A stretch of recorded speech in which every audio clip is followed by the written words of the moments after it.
not totally wasting our time right now. Yeah, cool. Yeah, sit in this thing. So, thanks for coming in here. I had to do a debate, so I didn't mind stopping by. Yeah, that was fun, huh? I'm finding them to be fun. I did one down in Pahrump. That my first one was down in Pahrump, and I got a shout out to Pahrump because they put on a very professional debate, and it was the first one they ever did. Yeah. And it was all those guys. The doctor sitting next to me, Frank, wasn't there, but everybody else was, and it was the same thing. You stand up there and people pepper the questions at you and you answer. The difference with them down in Pahrump is everybody was smiling up here in Reno. Yeah. Right. So from my perspective, I'm like, okay, everybody seems pretty happy. Everybody's kind of cool. Nobody really had any grouchy faces. And I thought it went very well for just about everybody. When I was in Pahrump, a guy got up, he was a vet, right? And he yelled at us for 5 minutes. And they didn't stop him. And I'm glad they didn't. Right. Right? What was he pissed about? Well, he was like, why the hell do you let the vets? And he went list after list after list of the problems that we keep saying that we're going to fix the vets, Right. The VA and all their problems that they have just getting the benefits and then maintaining them. Yeah. And we're all sitting out, and he was closest to me, and I didn't mind. I mean, it's like, hey, I grew up in Wyoming. You yell at me all you want, right? And when he was done, I mean, we all answered him, but afterwards, I went down and I went straight to him, right? Because he was annoyed, and he's like, I hate politicians, right? And so I walked up to him, and I don't blame him, right? I mean, until I started running, I hate him too, and I still don't like him, right? Yeah. And now I'm part of the group, I guess. But I was like, how did we do up there? And he goes, you did okay. He goes, he didn't talk about anybody. I'm not saying that he didn't like anybody else, but he was just addressing me. He was like, you did okay. We're fine. I was like, okay. But that was the first time I had seen anybody just that angry. It felt like me being angry at the federal government. Yeah. I mean, he was that angry, Yeah. right? But I can't go and stand up and say 4-letter words and things in the middle of 300 people. Right. And he was old, and everybody just went, no, go ahead. He's earned it, right? He served. He's earned it. And then I saw it. But that was down there. Nobody obviously stood up in the crowd, or there was no question there that was that angry thrown at us. So, Right. But down there, they were a little more salty. Yeah. I should say. Yeah. The veterans issue is a tough one. All over.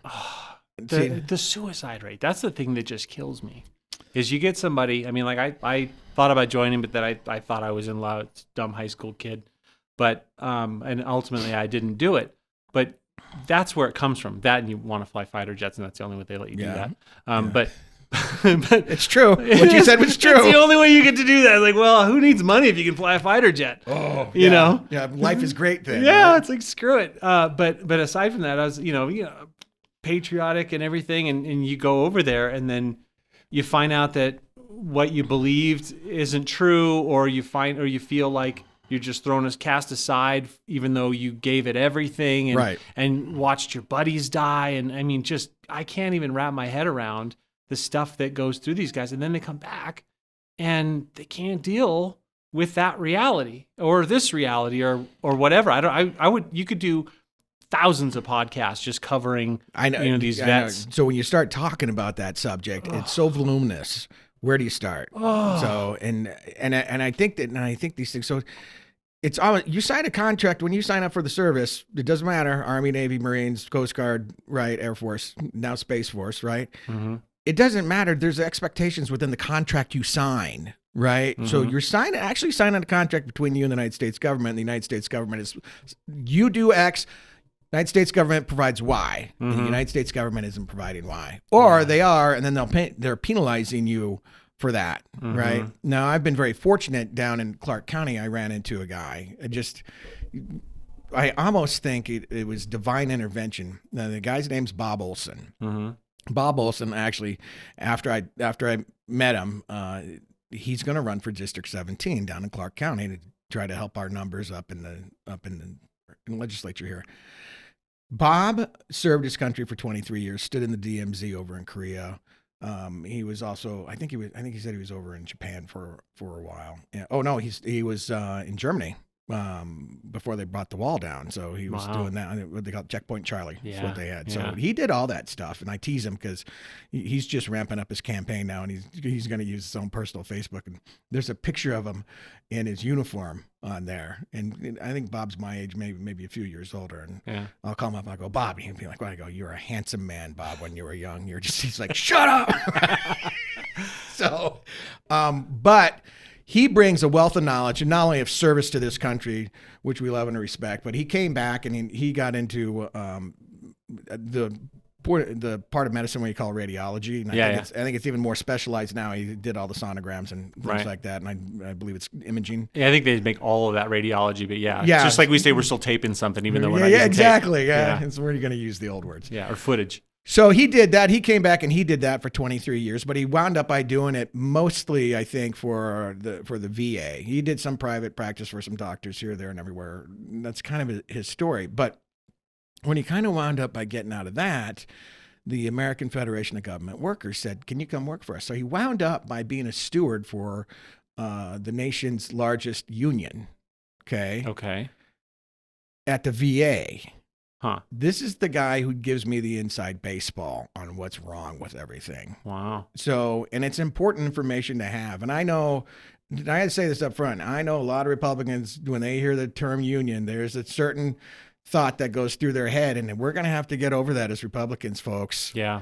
So unfortunately, our government's out of control, and we have government unions, and they're not going away. Right. So you can either choose to accept that you have a union and get responsible people in there who work with you to make things better and not be so adverse to them, or you can just keep the disaster going. And that's my perspective on that.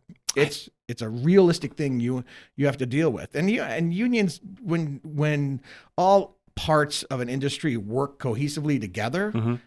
Industry leaders and unions, and you can make money, right? Just utilize it for what it's for. Unfortunately, I think unions and industry leaders get co-opted because, they're all wanting what they want and they're not thinking about making money. Is it that union leaders start behaving like government employees where they realize they're not actually contributing to the bottom line directly? They're just kind of stealing from the honey pot? Well, we're going to talk unions generally, and I'm not talking about government's a whole different animal. Yeah, the AFGE I think is different. Yeah. Right. So you're younger than me. God, I hate saying that. I'm 45. I'm not that young. I'm 58, going on 59. So when I was growing up, the auto industry had the big union leaders in it, and the problem was, for me, looking back on it now, decades, is that those leaders in the union finally understood what their political clout was, and they could monetize it. And they monetized it to such a degree that they affected elections, and I think they kind of really swayed the people having a say realistically. Your vote actually counted in it, and that's the unfortunate part of it. So, and I tell you what, they had fantastic lawyers in the auto industry. I would want one of those lawyers because they negotiated benefits. You would retire from working for GM and you'd still get full pay till you died. Wow, full pay. Yeah, and that's ridiculous financially because there's no way the math works on that. No. So that's when the auto industries died and all those portfolios started sinking. The federal government, you and me, had to go in and rescue it. Right. Yeah. And the only upside is we can buy houses in Detroit for $40,000 now. Yeah. So and that's all. I mean, it's kind of like, that's the result of the greed. Mm-hmm. Okay. So if we're going to talk about unions for the federal government, right? Because your employer is the federal government, there's a different way. You have to look at it as these employees of the federal. They are. Every employee is part of the AFGA. Right. You have to manage that differently. And so my point was so Bob came over to my house when I first met him, and we got friendly. I met him at the Clark County Republican Party. They were having a meeting. We were down there listening to him, and he started telling me about it. And I go, I'm kind of interested in this because I've seen America fail because industry and union can't get along. Come and tell me all about that. And he's Republican. He ran that thing as a steward for years, and he's Republican. Yeah. And he came over to my house, started at 6 o'clock. I couldn't get him out of my house till 1:30 in the morning. Wow. Just down. I mean, just boom, boom, boom. So most of the stuff that I know about the VA, and that's worse. I get the questions and debates, and we're not even scratching the surface with the problem on them. It's management, right? Mm-hmm. It's you don't pay the doctors enough. It can't compete in the marketplace, for healthy pay for physicians, right? When I was out in Pahrump, I got a hold of a guy who ran the VA clinic out there. He's like, we can't even get a physician's assistant out here, right? Because we don't pay him enough. So Bob is an excellent guy to go, look, this is the way, if you want to start fixing it, you have to do it. And my approach to everything is the United States has plenty of money to do this. Maybe too much. Well, we're just, let me think about that, right? We're just not spending it where it's important. When you're not spending it on a vet to make a vet's life easier or better because he went and served the country, instead you're going to go spend it in some NGO to sex traffic children up through our border, I got a huge problem with you. Yeah. Right? Yeah. I got a huge problem with a lot of NGOs when I see our vets making less than what they're giving some of the legal immigrants that come in. They're giving some of the illegal immigrants damn good money, from what I understand. Now, I haven't seen, the thing is, there's so much chatter these days, it's hard to know what the real numbers are. But I heard it was like $7,000 or $8,000 per. I heard some crazy number the other day. I'm thinking, okay, wait a minute. Most of these immigrants are living, 8 to a household. They're balling out of control. Well, if that was true. I don't know it's true anymore. Well, the number I heard was $4,000 an individual. Per person. Still, they're balling out of control. There's people who live on Social Security, and you're giving somebody who stole their way. Oh no, I think the correct term is stealed their way into the country. Right. And sits there and says, "Oh, I don't even know what the excuse is now. I don't even think they ask them, but they come in and they say whatever they have to say, and then all of a sudden they're put somewhere and they're getting money." And I'm like, we can't afford that. And then what was the $6 million I heard the other day are in? Do you know that? I know it exceeded the birth rate in this country. They're coming over the border faster than we're making them. Congratulations, Democrats, because if this really was your political strategy to try to take over the federal government, you just destroyed America. That's tough. I mean, the idiocy, it blows my mind, right? We sit here and talk about it, and it's almost like it's incomprehensible. There's a lot of people have been talking about the fall of Rome and all of these things, and it's like, maybe. I mean, it kind of feels like it. All the signs are looking that way, which is just, I got 3 kids. I don't want to see this country fall apart or implode. Yeah. And it's looking that way. And I'm one of the most optimistic people on earth. It's kind of a problem, actually. And it's hard to be optimistic about this country when you see all the things that are going on. Yeah. Did they ask the question last night of how do you pay off the debt? I think there was one thrown up there about that. And the answer, how can you? Why would you? Yeah. The whole thing's, the coolest thing that I thought about this whole thing, coming especially from a libertarian perspective, right? Every single candidate said we should end the Fed. Oh, yeah. That's unheard of. And then about 5 minutes later, security walked into the room and started looking around. And I thought, oh, my God, is there a bomb threat now that we're talking end the Fed? This is kind of crazy. But it's like, I really got a little bit worried because security looked a little concerned. And they were in there with the earpieces and looking around like, really? Like there was I'm thinking, what is going on? I should have found security later and asked them what the hell that was all about. What are you guys looking for? But it was about a few minutes after that, I'm going, what is going on? Yeah, the history of the United States it's been run by a bunch of rich guys. Did you read the Creature from Jekyll Island? No, I didn't. Oh my God. It's about the formation of the Federal Reserve. And there was no IRS before there was a Federal Reserve. The IRS was created just to siphon money out of the working population to pay the interest to the central bank for the money that the federal government had to borrow from the central bank. Which by the time, fast forward to 1972, then we're no longer on the gold standard anyway. Yeah. So at that point, the Congress goes to the Federal Reserve and says, hey, we'd like to print another $1 trillion. And the Federal Reserve goes, okay, go ahead. We'll charge you interest. And then, the U.S. government, with all of its military might and everything, decides to give last year over $1 trillion in interest to a group of anonymous private bankers for the right for the U.S. government to print Federal Reserve notes. I mean, if you really wrap your head around it, people go, oh, we owe all this money to all these other countries. Some, but most of it, no. The whole world is in debt. It's a crazy thing. Jekyll Island, you're talking about. That's where the whole thing off was. the coast of Georgia? Georgia or one of the Carolinas. I can't remember Carolinas, now. Yeah. So, they would go down there and then all the riches would under fake names. These are like the wealthiest people in the U.S. went there under fake names. The book starts out sounding like a novel. I don't think I read it, but I know of it. It's wild. Yeah. I listened to the audiobook and it was like 30 hours or secret something. Meetings. But I mean, formation of the economic system in the United States has always been done like that. So few people are like, hey, what can we do to do this, to do that? It's kind of funny because they tell you it's for you, for like regular Joes. And so was the Patriot Act. Yeah.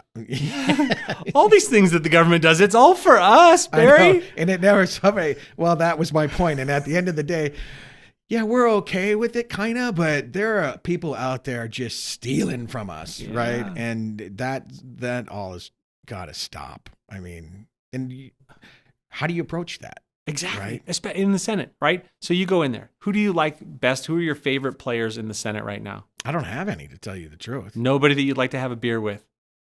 No, I mean, but I have never looked at them like that, right? Okay. It's kind of like you ask on the spot. It's like nobody's coming to mind, right? I mean, here's the thing: over in the House, it's like I could hang out with Marjorie Taylor Greene. I bet she could party. I bet she could. I bet that girl could put down some Bud Lights. Yeah, I bet. Maybe not anymore. She's probably a Coors Light girl now. But I get Matt Gaetz. I could hang with. Yeah, right. That sort of thing.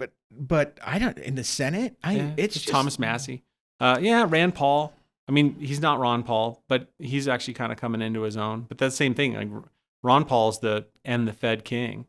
Here's my thing with those politicians anyway, is that they've done so much complaining and nothing's ever happened. Well, that's because there's, so many senators. You get 100 senators. Yeah, and if you're 1%, now you're the 1%er, but you're on the other end of the spectrum. Yeah. Here's the way I always look at it. So, Mitch McConnell got in 85, Nancy Pelosi 87. No, backwards, 85, 87. Schumer got in 99. Joe Biden's been in politics up there since 72. Okay. So our national debt when Joe Biden stepped in was like $700 million. Maybe 700 billion. No, it's probably 700 million if I remember correctly. You're now at 34 trillion. Yeah. Those four people have been responsible for it. Yeah. Somehow, some way, they did a vote or they didn't do a vote, but they just keep being in their places, keep handing us that debt bill for the credit card. Mm-hmm. And I'm looking at it going, don't you have a conscience? Right. I mean, Mitch, from 87 till now, you've stuck us with $34 trillion, and it's not even fiscally responsible. I don't know who does the OMB stuff, or who is the guy back there who said, oh yeah, we can put another trillion on, we're fine. That's the thing. Trillion. That word gets thrown around all the time. My dad had this deal he did before Alzheimer's kicked in and wiped it out of his memory. Uh-huh. But he would ask people, how much is a million? Well, if 1,000 times 1,000 is a million. We know 1,000. We can grasp 1,000. Right. 1,000 thousands is a million. Right. That's big. Yeah. And then you go, well, how much is a billion? Well, usually they get it wrong. I'm like 100? No, that'd be 100 million. Mm-hmm. No, it's 1,000 million is a billion. Mm-hmm. How much is a trillion? And then they go, 1,000 billion. Okay. And how much is a trillion? How many million is in a trillion? You get that wrong too, because people get nervous when they do math. It's like, it's a million. A million millions. You could give 1 million people $1 million, and that's $1 trillion. Can you imagine if we gave 1 million Americans at random, maybe? I don't know how you silly maybe pick a birthday. Right. Like, happy birthday! Everybody born on April Fool's Day is now a millionaire. $1 million, right? Yeah. It would probably be better spent giving 1 million random Americans. You might get some pipe bombs, you might get some crazy stuff out of all that too. Yeah. But you might get some amazing works of art. But it would contribute to the economy. They would spend it here. It'd be good stimulus. Yeah. Yeah. I heard somebody say they were trying to do the same thing on how do you wrap your head around $1 trillion, and it was like, if 33 seconds represents $1 billion, 33 years represents $1 trillion. That's I mean, they're like, yeah, I don't know how accurate that is, but the volume that you get in time, you're like, so how can you not run a government on $5 trillion? Like I said last night, how can you not? Right. Why are we in debt? It makes no sense to me. I sometimes think that we'd be better off just paying them to stay home, you know? Yeah, I've heard that. Is there anything, I mean, what has happened? I maybe you can help me. Can you name anything that government has decided to have an initiative and spend money on that they've made better? Like they had the intention of making it better? Like the war on drugs or the war on homelessness the blanket statement, I'd say everything fails. For government to do something for us, something bad has to happen. Okay. So the Twin Towers fell. You know what Nevada got? We finally got that bridge that went across the Colorado River into Arizona. Before that, you had to go down and go across the dam and you have to wiggle your way back up. Now and they went after that. Right. Because they didn't want anyone to blow up the dam. Right. Which would have been quite a trick. Yeah. Yeah. But my point is something bad has to happen for them to do something good. Otherwise, they're just stealing from us. Right. And how often do they create the bad thing that allows them to spend the money on the thing that fixes it? Yeah. You never know. Maybe it's all the time they do that. I can't name a war that we've been in that the U.S. government, or at least people in it, didn't already know about or actually facilitate or create. Like, okay, let's get into Ukraine. We get Kamala Harris going over there saying that we're going to get Ukraine into NATO. We're going to do it. Right. After all these other things that said we weren't going to do that. Right. And we've got Weekend at Bernie's. Okay, so Biden is eating his ice cream. Biden's eating his ice cream. Kamala Harris is, young and able to walk around and string words together, even if they're word salad. She's still out doing it, and she's out seeing people. And so, theoretically, on the world stage, she might be perceived as the leader of the United States or close to it. Right. Certainly number 2 in line, saying we're going to get you into NATO. And Russia was, no, this is the brightest of red lines. This is like the one thing you cannot do. We'll give you everything else. We'll even join NATO. We'd like it if we could join NATO. And they're like, no. Yeah, we'd have no point. They had tanks at the border. I mean, what bigger signal do you want that, we're getting angry with what you're doing? Yeah. Right? Yeah. They had tanks at the border. You guys can't figure out what that means? Right. Well, and that's, I was very surprised when they actually rolled in. But I was also a complete idiot. And I'm still a complete idiot. I didn't know anything about it. And then when it finally happens, you got to roll into it. Okay, how'd we get here? What's going on? And then you find out about 2014 and the whole revolution and all of that stuff. And it's like, oh, okay. While I wasn't paying attention, while I was doing whatever else I was doing, the U.S. government was doing all kinds of crazy stuff over there. Stuff that we didn't know about. I mean, I didn't know about a lot of it till just this last year. And I probably still don't know everything there is to know, right? All I know is we got Victoria Nuland in the streets in Ukraine helping out the protesters who are overthrowing the democratically elected president.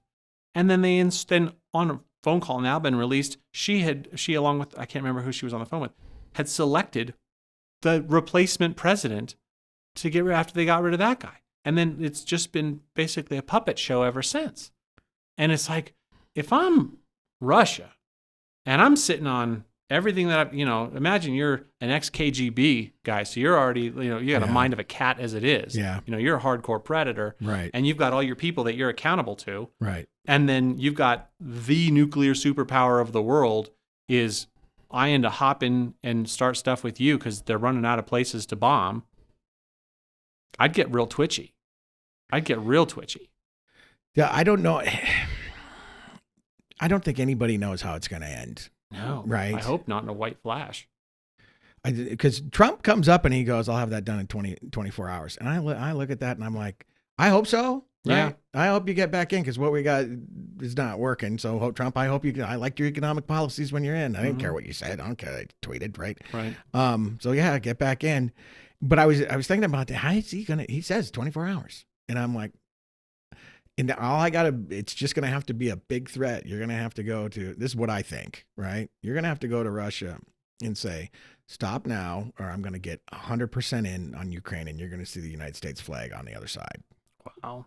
And you're going to go to Ukraine and you're going to say, whatever deal they bring to you, say yes. What if the U.S. goes over with everything we got? Because look, it's one thing. Like if I show up to your house and I try to start stuff with you at your house, Right. I show up with guns, whatever. You're at your house. Yeah. Whatever I brought is what I brought. Yeah. What you got is everything you got. Yeah. So for the U.S. to take all of our wares, which we're pretty good at spreading out around the world, I should stop saying we. I'm not part of the U.S. government, but with the U.S. government, It's your tax and dollars. I'm not a sports fan. Somewhere on some bomb somewhere. It's Yeah. your U.S. Oh my tax God. dollar. Let's hope not. Yeah. So that, playing an away game, losing out on that home field advantage, this is much bigger than just how big is the crowd going to cheer for you. You got all your stuff there, and it's on your doorstep. If I show up to your house, I'm starting a fight with you. You're at your home. You're defending your family. You're defending everything. You're going to fight 10 times as hard as I'm going to come at you. Right. So if the U.S. was dumb enough to take everything we got and put our guys at risk over in Ukraine for a country that doesn't help the geopolitical strength of the United States in any way whatsoever. Right. If we were to go over there and lose the fight on an away game, Oh, that'd be horrible. that's it. Like, we got everything to lose. This would be like Trump going into a debate and then losing to Nikki Haley. It's like, you just don't pick a fight. There's no point. I don't know how he's going to do it. I mean, it's like I said last night. I'm like, Europe needs to buck up and go manage that problem. I don't think the United States needs to be in the middle of it whatsoever. Right. But I don't know how Trump is going to go. He says 24 hours. Okay. Yeah. You're going to get you get in, you're going to get your 24 hours. I don't know how he's going to. Hopefully he'd go over to Putin and say, look, the military industrial complex in our country is out of control, and they've had control of our executive office, and now they don't. I don't want to put my people at risk. You don't want to put your people at risk. I'm going to end this nonsense right here, right now. Are we cool? And shake hands. That's how a leader does it. I don't know what Vlad's response is going to be. I right? think he'd be like, finally, sensible. Because a cat doesn't want to be in the fight. A cat's going to be in a fight when he's threatened, but as soon as that threat backs off, they're going to chill and they're going to watch. Well, I hope. I hope too. Yeah. I'm talking out of my ass, but I would. But honestly, yeah, but that's what we're here for. Right. Spitball it, and see what works. Yeah, right? I just think that cooler heads need to prevail, or else we're all going to glow in the dark. No, that's for sure. Yeah.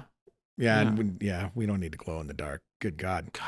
And yet, I feel like between now and November, it's entirely possible, and that's just terrifying. There is funny because we're talking about time frames on that. I mean, I don't even know how the federal government's going to survive till November, and then you got to wait 3 months till you get somebody in charge who's changing things. They're still turning the gears. That's the thing. As long as they're able to turn the gears, as long as they're able to print money, they can put this show on for as long as we let them put it on. Yeah, it's depressing almost when you want to look at it. I agree. Yeah, I agree. It's hard to sleep at night some nights. Yeah, I wake up furious. That was like I was talking to my wife. I'm like, and this is when I was all about the water, right? When I was just first coming out.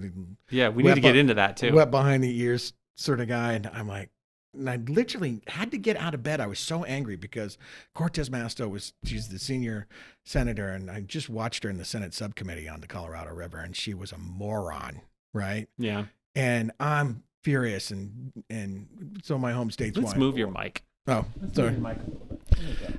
So my home state is where I grew up is Wyoming, right? And so John Barrasso, and I gave him a little piece of my mind last night too, was in the same Senate subcommittee hearing, and he sounded like a moron too. And I'm like, that guy's from Wyoming. He should know water, right? We're all cattle ranchers and some sheep farmers up there, right? What's going on? And that's when I was furious, and my wife was like, "Yeah, be furious, babe." So it's like I got a sticker like nudging you. Yeah, so I got a sticker over there, and that's turning into be the mantra, right, of my campaign. It's be furious, because I have to come here and put on a smiley face, and we can have this conversation. Yeah. But I'm seething underneath. Right. Yeah. But people can't go out into every day and just be angry. People are going to be like, you got a problem. Right. But Right. I'm furious over it all. Right. Right. So, I forgot which direction we were going here.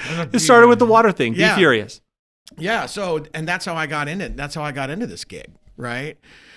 These politicians, I don't know what their function is anymore. I mean, I kind of know because I know what the definitions are, but they do not perform at a level where I think they even care about the regular American person. Yeah. They don't. Yeah. Right. And there's always some excuse. Oh, we had to go this, or I couldn't get through it, or I always hear that, and I don't believe it anymore. It's so adverse in the media between us, but it's not that way in Washington. Mm-hmm. Well, if it was not that way in Washington, shit would get done quickly. Yeah. Right. So they're either it's that way in Washington, or they're all laughing at us. And I think they're all laughing at us. I think they're so caught up in their own greed and their own desire to be liked by their population. They need to be worshipped in one way or another, and maybe they embrace the hate part of it too. I don't know. I was sitting at a dinner, and there's a guy who's a kind of a lifelong politician. He was saying he'd been like a football star and been popular in high school and all that. And then you get out of high school and you got all these friends, and some of them have, car dealerships or this or that. They, family money, and you're kind of lost. And they're like, wait, Bob, everyone loves you. Why don't you run for office, man? You'd be a great mayor. Right. Oh, you think so? I don't know what it means to be mayor. Oh, don't worry about it. You're going to do great. We'll help you. So he goes out, he runs a campaign. Turns out people do like him. Yeah. He gets elected. He's like, oh my God, I'm mayor. Dude, what am I going to do? Right. Don't worry, we'll help you. Next thing you know, all of his buddies that helped him get there are getting everything they need done in the city. And then he works his way up the ranks until he's able to help a lot more. And so I think he probably has the best intentions. He thinks he's doing the Lord's work, but in reality, he's a tool. I don't understand. It's an interesting point you're touching on here. I don't understand this personality trait where you need to be liked. Oh, I think it's in all of us. We want to be accepted. We want to be part of a tribe. We don't want to be out on our ass. Yeah, but I would say that to a certain degree, and it's kind of healthy for you anyways. You have to go and measure yourself in society and perform as a realistic citizen that contributes, right? And people tend to appreciate that. Mm-hmm. That's great, right? But under politicians, it's like, oh no, they don't like me. Oh no, they don't do that. And I'm like, you guys are kind of sick about it, right? Mm-hmm. I think it's too much.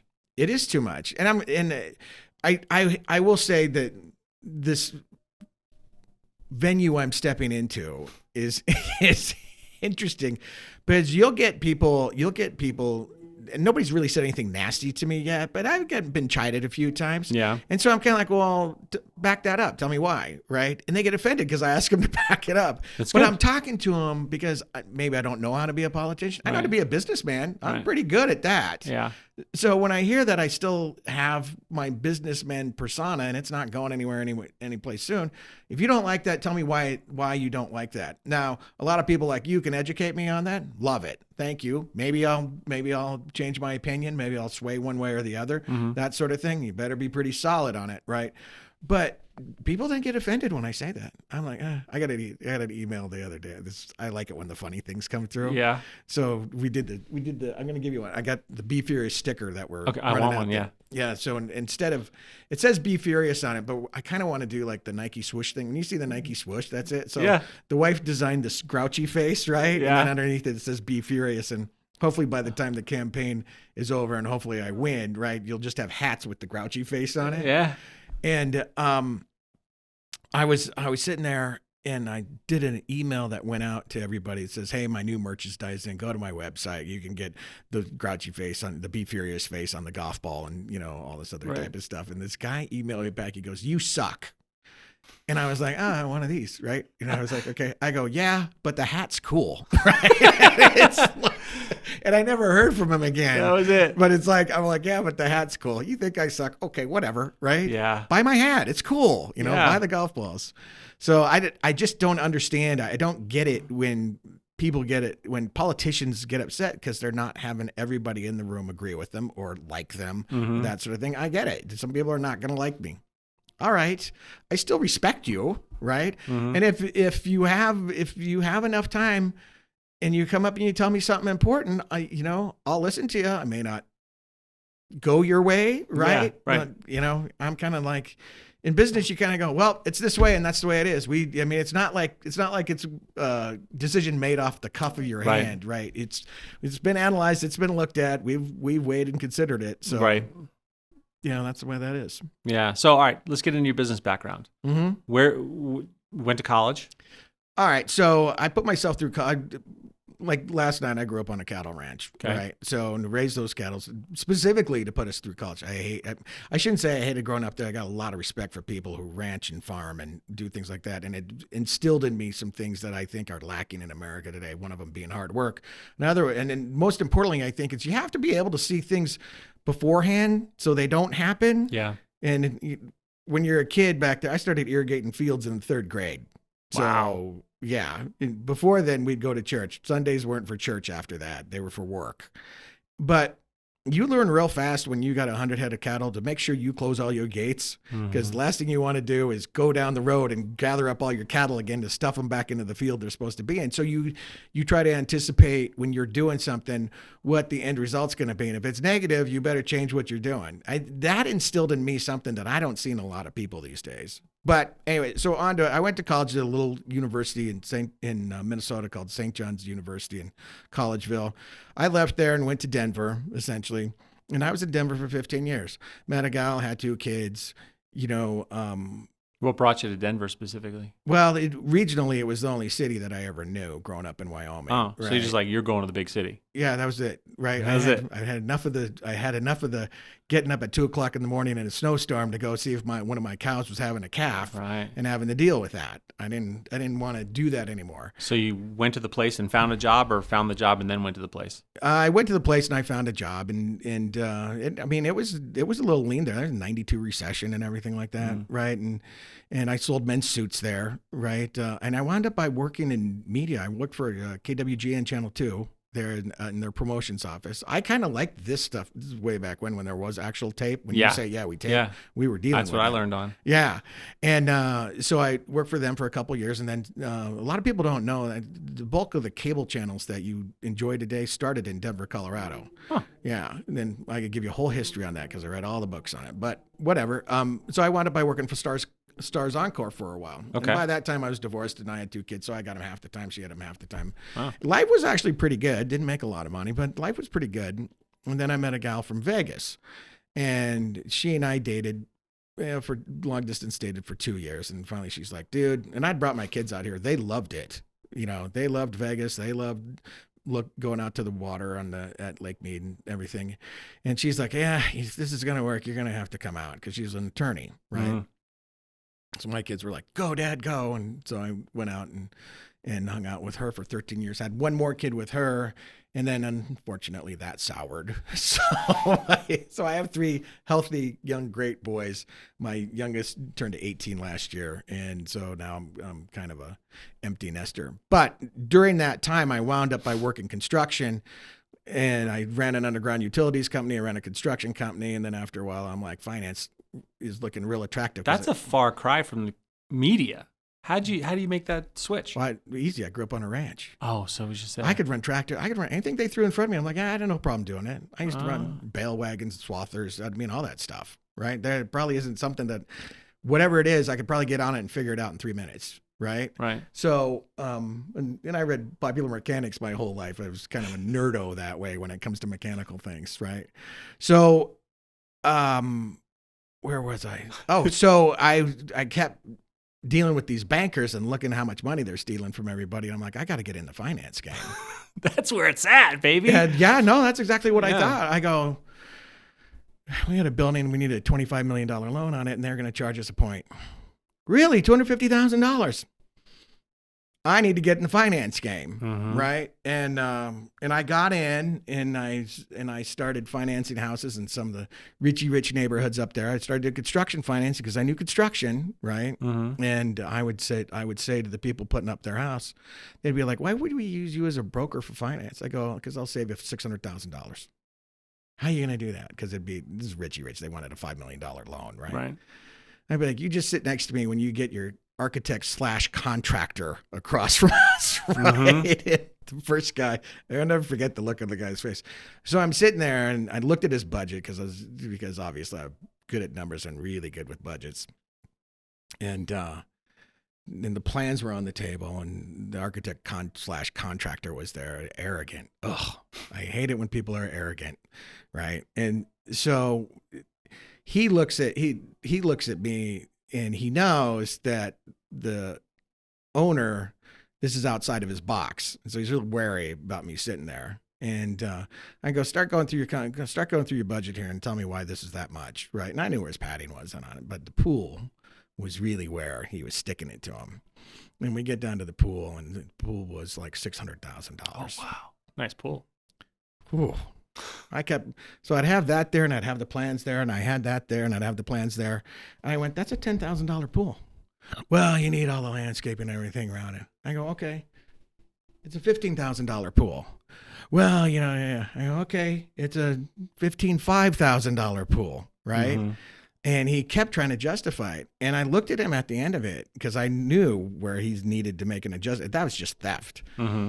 And I looked at him and I said, I don't know. I said, he'll, and just drive the point home. The guy qualified for more than $5 million. Mm-hmm. I go, I can only get you 14.4 to do this project. I said, that's all he qualifies for. I said, so you're going to have to make an adjustment in the pool. Do you think you can do that? Oh, furious. Yes. Yeah, we can do it. Yeah. And he gets up and he walks out. They go to amend the contract, right? Mm-hmm. That homeowner looked at me and he goes, what am I paying? I go, $50,000. And he goes, no problem. Yeah, because you saved him $550,000, right? Yeah. And so that's the game on that. Right. But I started doing that. I was like, I'm going to be the most wealthy guy. I know construction and I know how to finance it. Little did I know that was going to be the foundation for the rest of my life. I thought I was going to go crazy. It was 2008. Boom. Oh, just as I got 3 or 4 of these guys on the table, oh, no. Boom. They stopped lending on land. Had all my banks call me up. We can't lend on land anymore. I'm like, so the guys who I worked the actual construction with, I called them up because we're still friendly. And I said, Harris has got a job on him for vice president of real estate acquisitions. I'm going to go for it. So when they call you, lie about me, right? Don't say anything bad. Just tell them what you got to. He goes, no, come back and work for us. I go, I'm not doing construction anymore, dude. I'm out of it. He said, well, you don't know this, but we started up a commercial lending side of our business. Brokerage, right? Mm-hmm. So it can be one guy. And he goes, we need help on it. I went back to them, and they were actually, these 2 of the smartest guys I've probably ever met in my life when it comes to real estate and finance. Mm-hmm. So they were worth going back to. And so I'm talking to them, and they do really well on their developments as far as finance go. And they have all these friends who kept asking them, hey, can you get me that? And they go, yeah, okay, we're going to start charging you a fee for this, mm-hmm. right? And so business springs out of that. So I come in, they're like, we want you to come in on our commercial side, blah, blah, blah, blah, blah, the business. And I said, dude, they're not landing on land. I mean, there's something bad coming. No, don't worry about it. No, don't worry about it. Now, banks lie to you, and this is when I understand that banks started lying, right? You don't really think they do, but do not believe your banker no matter what. Okay, so I got on. And the last thing I said to him, I said, if the economy goes bad, don't fire everybody, put everything on my table. What do you think happened? For the next 4 years, it was us 3. I mean, we drug that portfolio through, and we didn't lose anything, but, the fights with the banks. This goes actually to my ability to negotiate contracts and to understand what things say. Going through that process to save your buildings, and we're talking millions of dollars, right? I'm having attorneys scream at me from the bank side over the phone because you don't have people paying rent, and maybe you're not making the payment. We were making payment. We weren't making the payments that we were supposed to. Yeah. But we're like, hey, we're giving you every trickle that we got. We saved everything. But banks are quick to pull the trigger on the attorney. And they're screaming at me, and I go, and I scream back and hang up the phone and that sort of thing. Because the alternative is bankruptcy. And people, I got to tell you out there, if you're listening, bankruptcy is bad for both sides. Yeah. So when they threaten bankruptcy, you can, if they're reasonable, you go, you don't want that. If you're going to make me go through that, you're going to go through it with me. And part of the end result of bankruptcy is you're stuck with each other for the next 5 years at a predetermined rate that a judge sets, mm-hmm. and the bank always loses on that. So this is the kind of experience I'm getting. Also, I got a keen understanding of how the federal government took over the banks. Right. And we all got screwed on that. I'm just telling you, just everybody got screwed. And the way I found out about it is SunWest Bank, which was down in Las Vegas, had a vice president. City National came and took him over. We had lines of credit there. So immediately City National takes him over. They send out the next day, regardless of payment history, they send out a statement to you that says, please pay off your note now. We're calling it. Why? because they don't look at it as a valuable loan. It's not an asset to them, a line of credit. Because it was unsecured. Because it was unsecured and it was a lot of money, right? Jeez. We had a relationship with SunWest Bank before this happened. They loved us. We paid off everything we ever did. We are actually really good stewards of it. Like everybody, when in bad economic times hits, everybody goes through the tough times with it. If the banks aren't going to allow you to work through it with them, right? I think it's wrong. And I'll have examples of that in a bit. So my friend at the bank, I loved her. She called me up and she goes, "Hey, do you want the manual on how they're taking over banks and exactly how it works?" I go, "You don't have that, do you?" She goes, "Oh, yes. They're so stupid. They hand it out to everybody who they're firing." So the federal government comes in, identifies a bank that needs to be taken over. There's a big problem with that to begin with. Right. Then they identify a bank that can come and take it over, right? Then they go and they tell the bank that's going to be, "We're going to take you over. Okay, we're going to have to reorg. City National is going to come in and underneath there, healthy bank, blah, blah, blah, blah. We're going to probably fire all your people here. By the way, this is how we're going to do it." Punk. It's this thick. Wow. She sends it to me. I read the whole thing. I'm telling you, every bank that took over a bank that was in trouble or that was, quote, supposed to be in trouble, because I'm kind of convinced with these last ones that they weren't in trouble. Mm-hmm. It was just an opportunity. The American taxpayer probably paid all the insurance claims that they had because they gave them a value. If somebody defaulted on a loan, then the bank that's taking it over, remember, they don't have any investment in this. They're just taking it over. Mm-hmm. The bank would get 80% of that. So if you had a line of credit for $1 million, Mm-hmm. City National takes it over. They call the loan. You can't pay it back. They go back to the federal government and they say, they call the loan. It's bad debt.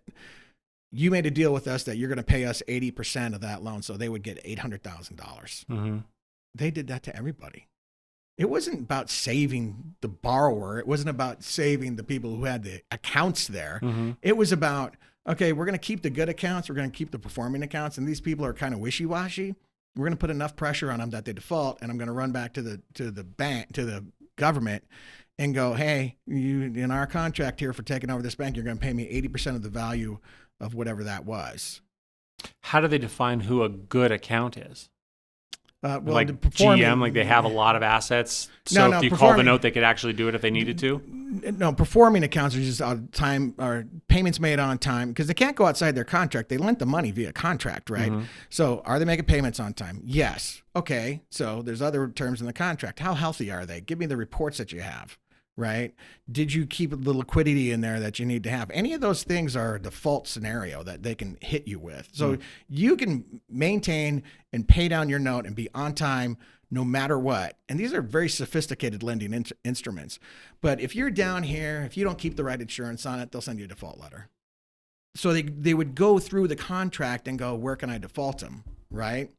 And it was, to me, it was predatory. I don't know on each loan why they did it or how they did it. Obviously, there was bad performing loans that were legitimately, through the contract, it should have been paid on. I have a problem with that, too. It still never sits well with me. But there's a whole bunch of ways that within a contract, when you borrow large sums of cash, that you can be defaulted. And it's not just like, "Oh, I couldn't make the payment, so they came and took it." They'll take it for other reasons, too. So okay, so I'm not wearing a tinfoil hat right now, but I kind of am. So the big banks, right? Like a B of A or a U.S. Bank or Wells Fargo. Wells Fargo, right? Members of the Federal Reserve. Mm-hmm. Okay, these are members. Now they're going to a SunWest Bank, which by their size, they're not members of the Federal Reserve. Yeah. So they don't. So because Federal Reserve banks have a direct line of communication with Congress and all of the federal government, right? Would it make sense that what they're doing is the biggest players in the market, ideally kind of the monopoly, or oligopoly, are using the federal government to take over all of their small competitors and absorb them into the mothership? Okay, so my big statement on that is there appears, right? Because I can't say this. I don't like making big statements as factual. Right. This is purely speculative. But there appears to be a consolidation of banks down to 3 or 4 major competitors. right? It appears that way. If that's true, I don't know, but it scares me anytime. When it happened with Silicon Valley Bank, Right. the smart thing on Silicon Valley Bank should have been, because they took short-term money and they They played some games. yeah, they invested it long-term and they couldn't get out of it, and they had a liquidity problem. The bank wasn't in trouble. It had a liquidity problem. You have a liquidity problem, you go to the Fed, right? And you say, hey, I need to borrow for my liquidity here. You don't go get taken over by another bank. Signature Bank, same thing, right? Flagstar took them over, right? There was 3 others in the Midwest that happened. The ones in the Midwest were not large banks, right? So I don't know what their balance sheets were like or anything on that, but it just smelled like, oh, there was an opportunity there. So large institutions that lend money seem to be looking for opportunities through the federal government, who goes and tests these guys, right? And I don't know the full testing on it. I probably should, but I don't know the full testing on it. I get a banker. And when they want something from us, they're like, I'm getting audited by the Fed. And I'm like, you liar, you are not, right? Right. That's their excuse. Oh, I need that. I'm getting audited from the Fed. Yeah, you liar. You have to provide it to them anyway. It's just that extra, we're getting audited from the Fed thing, right? Right. Make you feel bad for them. Yeah. And I'm like going, no, it's just, you're just trying to hassle me is what you're trying to do. But I have serious reserves about the way the banking sector is being handled. So I think I have it on my website. I'm like, we need smaller community banks. There has to be a push to put smaller lenders out there. People who's lending to your neighbor, that sort of thing. People who can use their common sense to go, okay, we're in a downturn. We're not going to call you a loan. We're going to get through it. You're going to pay me a little on the backside, right? That's what happens when you file bankruptcy, or you're just about, you get a default letter, millions of dollars, you don't make a payment because something happens, right? They don't stop the clock. You go into late fees and default interest, right? And that keeps going and going and going and going. And hopefully what you need to do before you're forced into bankruptcy is you turn around and you pay them off. Well, the default interest is just brutal, right? And the only way to get out of it is you pay them that. Remember, it's all by contract. And you got to pay it until your debt's gone. Yeah. Right. If you go in default on, like, I just got a credit card offer the other day and it's like, sweet right here. But if you default, if you miss, I think it was 2 payments on that one, it's like 30 something %. I'm thinking, kill you. Wow, if I had some money on this and I got myself in any kind of pickle, I'm in a much bigger pickle. Well, yeah, I'm mainly talking about real estate or hard assets. Yeah, right? yeah, but same idea, right? Yeah, it is. But the thing is so with a real estate asset, that bank won't release the lien it's got on your property till you pay them off completely, right down to the last dollar, right? You can't get them. It's like, I'm $50 short. They don't care. There's 4-letter words thrown at you for $50, right? I've been in those meetings, right? I don't mind being them. I was in a meeting once with a banker. They were furious. But I knew one thing. I'm like, you be mad as me you want. You can threaten me all you want. I know at the end of the day, I'm going to pay you off completely. You're going to put default interest on this and I'm going to pay you off completely, right? And nobody in the room wanted bankruptcy, because what happens in bankruptcy? You're stuck with me for 5 years at an interest rate that you're going to hate, right? Yeah. So, and you're paying a lawyer to deal with everything. And that goes against the borrower too in these contracts. Right? You got to pay all the fees too. And, at the end of the day, you get through it, right? You show up with the money because you're smart enough to do development or something that works at the end of the day, and it will have the value that can handle that sort of thing. But the one thing we can't control is the economy. And when that goes against you, whoops, that's going against everybody right now. Yeah. Yeah.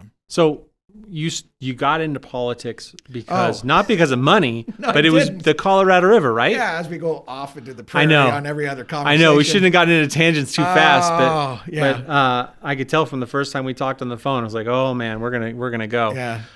So let me get back and focus on that. So I've been fairly successful. I'm not a rich man by any ways, but I know my way around, and I know I've sat across some fairly expensive attorneys, and they've been furious with me, which means I got a pretty good contract out of them, right? So I got all the tools, and I've touched the marketplace in every way, shape, or form, I think, more than anybody else who's running for Senate right now. But I was so back to the water. So I was sitting there in a Cortez Masto, John Barrasso. I'm furious because I love Lake Mead. I raced my kids out there, right? When there's a old cement mixing plant that they had at top of a hill Mm-hmm. to mix the cement, and then they'd sluice it down to the dam when they were building it, right? Okay. Yeah. And so when I first got out there, I think it was 2002, bought a boat. I was a little tiny boat, my starter boat. Yeah. So proud of myself, right? And you could float over it. You could look down and you could see it. It's just this great big concrete ring, but it was kind of cool. It's a piece of history, right? And next year I went out and I'm floating over it because it's kind of cool to do. And it was an outboard motor, so the propeller went down. Uh-huh. And luckily I had it in idle, and I'm floating over it. I'm like, oh, this is kind of cool. And all of a sudden I go, boom. And so the outboard motor had hit onto the side of the concrete there. And I'm like, well, did we go down? Yeah. So then I didn't do it anymore, but I kept going out there to it, and then all of a sudden it's exposed. Mm-hmm. So I kept going down. I got better at boating. I bought a better boat. Right. Good. Yeah. The kids were happy with wakeboarding and wake surfing and stuff. So the lake was really good. And I've been all over it. I mean, I went 60 miles up, up into the Colorado once or twice. And to see that thing shrink, it's depressing. Yeah. Now we're 100 feet away from Deadpool or whatever they say and whatnot. You're way too close. It's Deadpool? Yeah. Okay. So, yeah. So we need to fill it up, you need fill it up to a level that's nice. You need 160 feet of vertical water. Well, you imagine how expensive that place is, right? How many acre feet is that going to be? And it gets a lot bigger the higher it Millions gets. and millions and millions of acre feet. Right. But finally getting back to what I did. So they were so stupid in this Senate subcommittee hearing. I literally was like, nothing could stop. I was out of bed. I'm like, oh my God, they're just going to kick the can down the road, and and that place is going to run out of water, and we're going to lose energy and all this other type of stuff. And I'm mad. And my wife said it. She goes, "You're just angry because you're boating." Right. And I'm like, yeah, Partly. Kind of. Right. And so I looked at her and I said, I just despise Cortez Masto, not as an individual, but you're not doing your job. And that made me angry. Yeah. Right. And I said, I got to run for Senate. She goes, "Do it, baby." Right. And I'm like, and I'm going to go and make this thing an issue. Cause I literally thought that if I made enough noise, I'd get on a debate stage and I could poke her in the eyes and go, "Save my water." Right. And by the way, then I started paying attention to what's going on up here. Right. And I'm not an expert on it, but you guys have some problems. Yeah. So I'm kind of like, okay, so she's just giving us all the rah-rah talk. And so, I found out that it's under the Bureau of Land Management, Department of Interior. Great people. Jesus. The best people. And I did looking at it, and I tried reading the Colorado Compact and all the amendments to it since 1930, whatever. And I kept looking at it, and then I found out what the authority that the Department of the Interior has, they could wipe it away. Because I was sitting there going, none of it makes any sense. None of it. Water storage agreements don't make any sense. Water sharing agreements don't make any sense. And I'm not talking about everybody's like, oh, they built it in the 50 wettest years, whatever. I'm like, whatever. Stop it. Stop throwing environmental crap at me. I'm trying to solve a problem here. Mm-hmm. I know it starts in Uinta County up in southern part of Wyoming, and it snakes down through Utah, and Poudre Mountain, contributes most of it. And then San Juan, I think, contributes to it, and it comes down here in the Green River. I mean, I looked at it all, right? Mm-hmm. And it wasn't, volume-wise, it's much larger than the water we had as a family to pull off the mountain of the Bighorn, up in Bighorn, Wyoming, to irrigate our fields and share with everybody. Mm-hmm. Same concept, right? Except for now, the Colorado River is monitored. You know what the volume flow is on it. Mm-hmm. It's real simple. The upper part of the states that who are the upper states control half the water, and the lower states are supposed to get the other half. Lower states are supposed to get the other half first, right? So why is that? I think it's because if you let the upper half take their portion of water first, that you would never see the volume of water that you're supposed to get on the lower half of the states. I think that's the reason why they negotiated it. Okay. You have to give it to you first, and I have to get mine, right? That sort of thing. So I was looking at trying to solve this problem, and the only thing I could come up with, and I'm mad at California because Huntington Beach is like, we're not going to do a desalination plant. Sorry, right? And it's so how much of the Colorado River water is going to California? I don't know the exact amount. I know that they get the largest share, which is like for the amount of water that comes down there, they get like 35%. It's way, Vegas gets 3%. Nevada gets 3%. We're the smallest, right? Mm-hmm. But we're going to get 1 million people next year. Mm-hmm. You think that's going to happen, right? Right. You know, we're going to be able to do it. And I'll admit, Southern Nevada Water District is doing a pretty decent job at getting rid of grass and you know, trying to conserve and stuff. They're erroneously jacking up water rates for people. I think we're just being taken advantage of that, but that's another conversation. But anyway, I was looking at it, and I'm like, well, if California is going to be assholes, because they are, right, and not put in desalination plants and not be responsible and try to alleviate the problems that we have with the Colorado River, what are we going to do? And it dawned on me that Mexico is a great place. We're going to desalinate out of the Sea of Cortez. It's 40 miles away. I think we put an Alaska pipeline in up in Alaska that was 1,600 miles long. Yeah, 40 seems pretty easy. And the thing is that the waters for the Imperial Valley in Southern California, it doesn't go up to the middle of it. It's these farmers who do almond trees, right? They grow alfalfa. You grow alfalfa. It takes a lot of water, right? Mm-hmm. But I bet we could probably do one, maybe two, maybe three. Talk to Mexico, because I think we have some leverage with them, right? And put them in there and run it up. There's some guy questioned me on that. He goes, "What makes you think that Mexico is going to play ball with us?" I'm like, I said, you know what happened when the Twin Towers fell? What made you think that Afghanistan was going to allow us to come in? We didn't ask permission. We went and did it. And if they didn't allow it, there was going to be consequences. Right. It's the kind of attitude you got to have, right? So I kept thinking about it on a engineering level, and every lake is like a pool, like a bathtub. Mm-hmm. And so the last bathtub's down there next to Mexico. This was my first thought on it, was you desalinate the water, you pipe it into the bath for the last bathtub, you fill it up, and then you pump it into the next bathtub, and you pump it into the next bathtub, because they only use it during the summer, right? Mm-hmm. And maybe you could fill up the bathtubs. But you have to cut off. But you have to cut off California from any water coming downstream. And then I thought, that's too complicated. You just pipe it straight into California, and then you just shut the headgates. Here's where your water is. Deal with it, dude. Right? Because I don't want to get too confused with them. Some people get confused and go, "Oh no, we can still open up the headgates and have water dump through." No, I want to weld them. I want to weld them shut. You never, ever, ever get water from the Colorado again, right? So then it's just a dry riverbed. Yeah, it would be, but I'm going to desalinate. Well, not really, because it's still going to Mexico. Well, I even included Mexico. What Mexico gets today is it's pathetic what they get. At the end of the day, they get nothing, right? They get a trickle. So they'd get some from the desalination They would get plant. more. They would actually get more from a desalination plant than they would from the Colorado complex. How expensive is that? All right, I have to admit, I didn't look at how expensive it was. I looked at who could do it. Okay. So oddly enough, because here's my thing about expense, and I get it. People might be going, "Oh, he doesn't know how expensive it is." Look, we're the United States of America. We have $5 trillion in annual revenue. We can afford this. If we could afford Afghanistan, we can afford this. And I'm telling you right now, this would be something that even if you lost money in it, you're not really losing money, because you're growing crops and putting it out in the marketplace, right? People are having a living. So whatever the expense is, it's way better than what's going to happen if we don't solve the problem.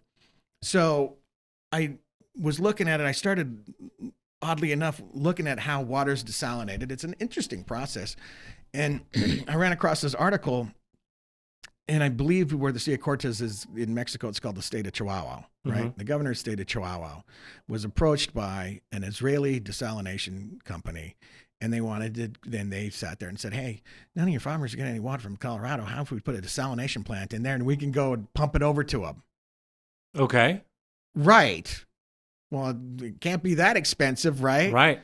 They're going to make a business of it. Yeah. So I looked at their technology, and they're brilliant. I mean, the Israelis really have technology down. They might be aliens. They're the smartest people on earth. Well, it makes sense that they're doing it. I mean, they live on the Mediterranean and the Dead Sea, right? There's salt in the water everywhere. They got to do something. Right.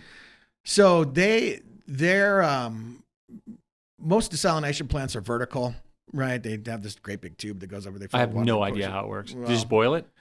Yeah, essentially. A lot of them do, or they do it through a membrane that just drips, right? There's a couple ways to do it.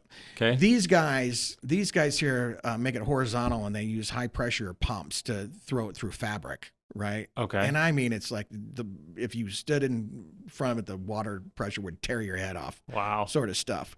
But they have it down. I mean, I went there and they had it down, right? The product of desalination is a brine. And I'm sitting there trying to think of every way people would talk about it. I know the environmentalists would be like, oh, you're dumping so much brine back into the ocean that it's going to kill all the fishies and things like that. Yeah, sell it. Yeah. Well, sell it in Costco. It'd be great. I was like, okay, so we're going to put it in a tanker, and the tanker's going to go out into the Pacific Ocean and slowly let the brine out so it has no effect on the Pacific Ocean. I mean, it's, you're going to say something dumb to me. I'm going to give you the dumb result, but the dumb answer, but it is the answer, right? I mean, we do more stupid things for environmentalism than you can shake a stick at. That'll just be another one of them, right? Well, and sometimes you create an excess of a material of some sort, and you find out that there's actually a viable business out of that material. That's true. Yeah. Like you might be able to sell the brine at Costco and have people brining their steaks in it. Well, that was, or whatever, maybe. chicken, like who knows? Maybe. There's a guy that lives in Tahoe who invented Trex decking. And at one point, he had the largest breadcrumb. He was the largest breadcrumb manufacturer on earth. Right. Well, when you make breadcrumbs, you need a lot of bread. Right. So he was literally buying bread in bags. So he had all these bags left over. He's like, what am I going to do with all these bags? And then they had United Arab Emirates or somewhere, they had some environmental thing. They had to get rid of pallets and they had to put them into some recyclable thing. Right. So they sent all the pallets. He worked to deal with them. They sent all these pallets that they had to recycle.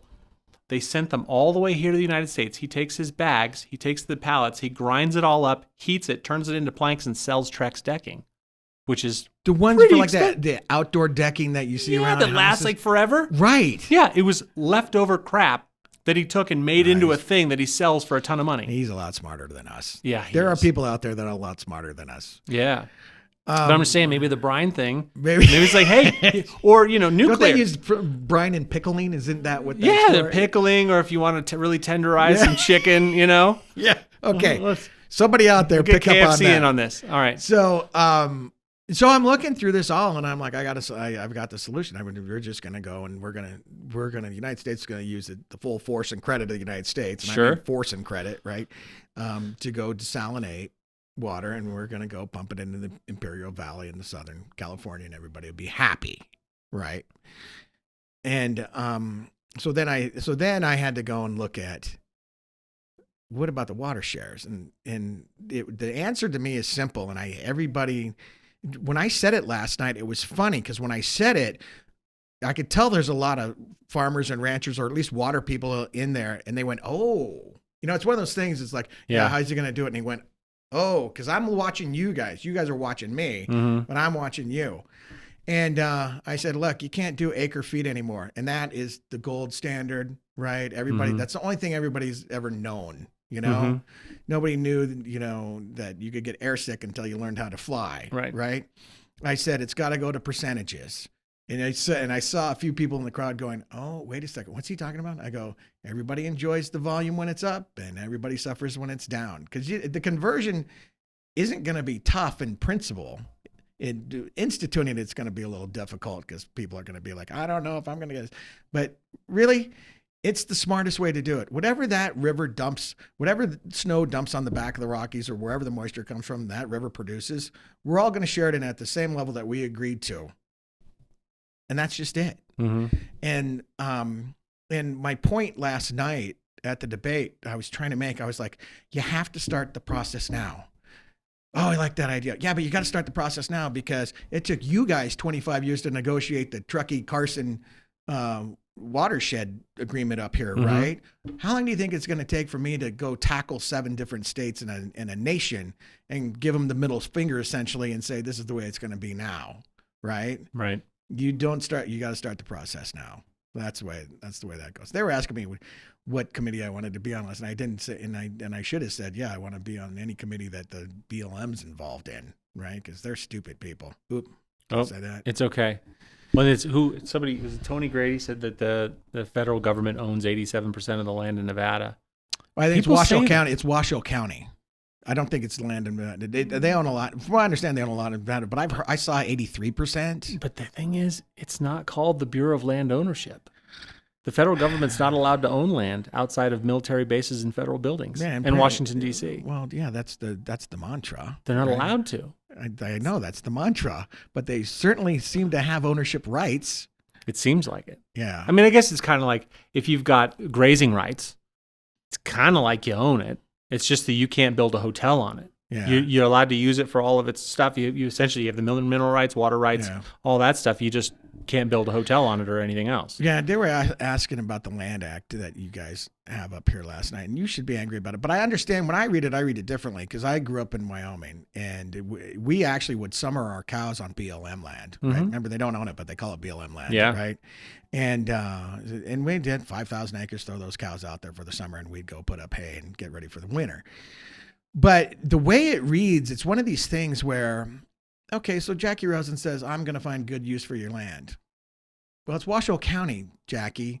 Why don't you just give us the land and we'll develop it ourselves? I mean, how did they take away, even though she says, oh, I had a whole bunch of people talk to me and write notes and do this and do that and that sort of thing. It still seems like you're taking away the rights of the people within this county to be self-determinant about how they want to use their land or where they want growth. There's nobody better than the people who live here. And I don't think she understands that. I read it from the perspective of as if when I was back in Wyoming, if something like this came across, we're going to release land. Okay, great. Give it to me. Don't worry. We've got our mayors. We've got our county commissioners. We've got our councils. We've got whoever needs to be involved in this. We're going to get them in a room and we're going to work it out. I don't need the federal government to tell me that I need to have low income housing over here. She even had in it. You have to produce the housing at less than market value. That tells me that's she's not looking at cost. Right. Right. So she doesn't understand the intricacies between the cost of your product, which is lumber, nails, to conform to state and federal mandates, and the value of it. Are they gonna subsidy this? I mean, is it like a HUD subsidy to the individual? I mean, there are a lot of HUD housing, right? We all know how that works. Yeah. There's a HUD subsidy paid to whoever develops condos or apartments or whatever. I don't know how they're going to do that. At the end, they were pretty obtuse about how they were going to do it. They have guidelines. This has to be this and this has to be this. But when you get down to the actual development of it, right, the consideration isn't in whatever the people that it wasn't in how they wrote it.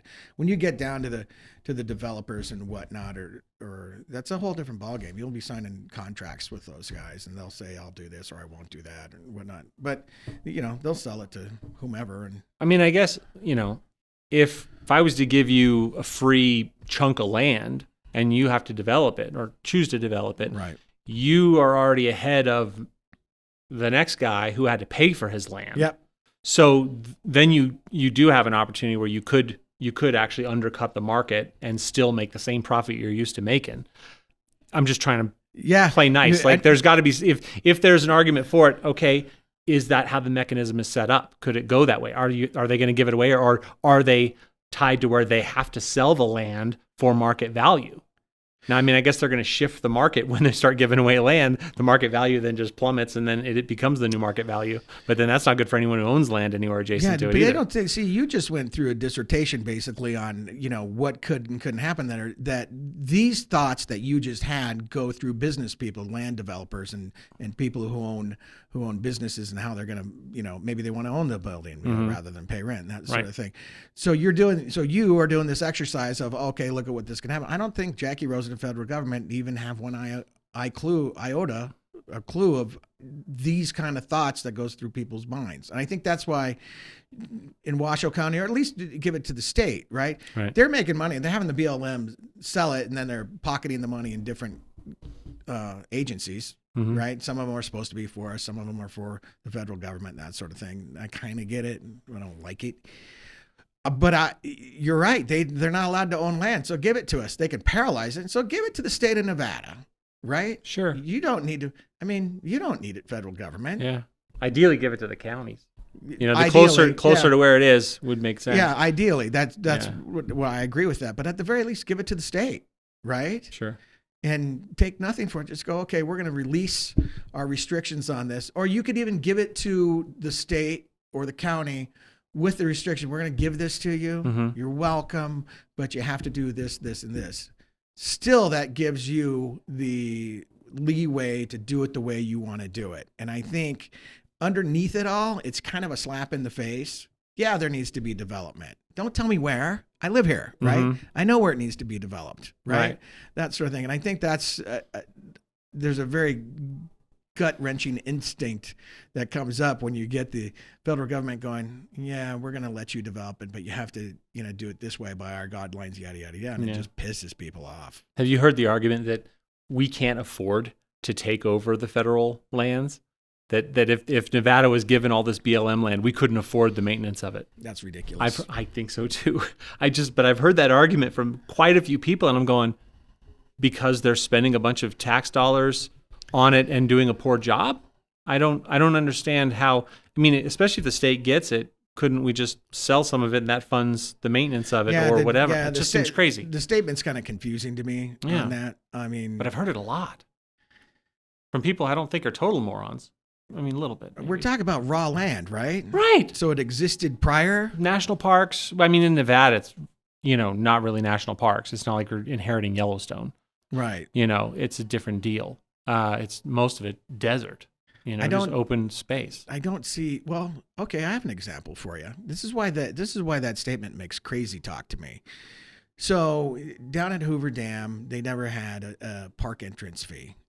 For years, they didn't have it, and then they decided that they were going to put a park entrance fee, and they spent a lot of money on this little tiny fence. It's about, if this is the ground, it's about that high. Yeah. And it's a tortoise barrier fence.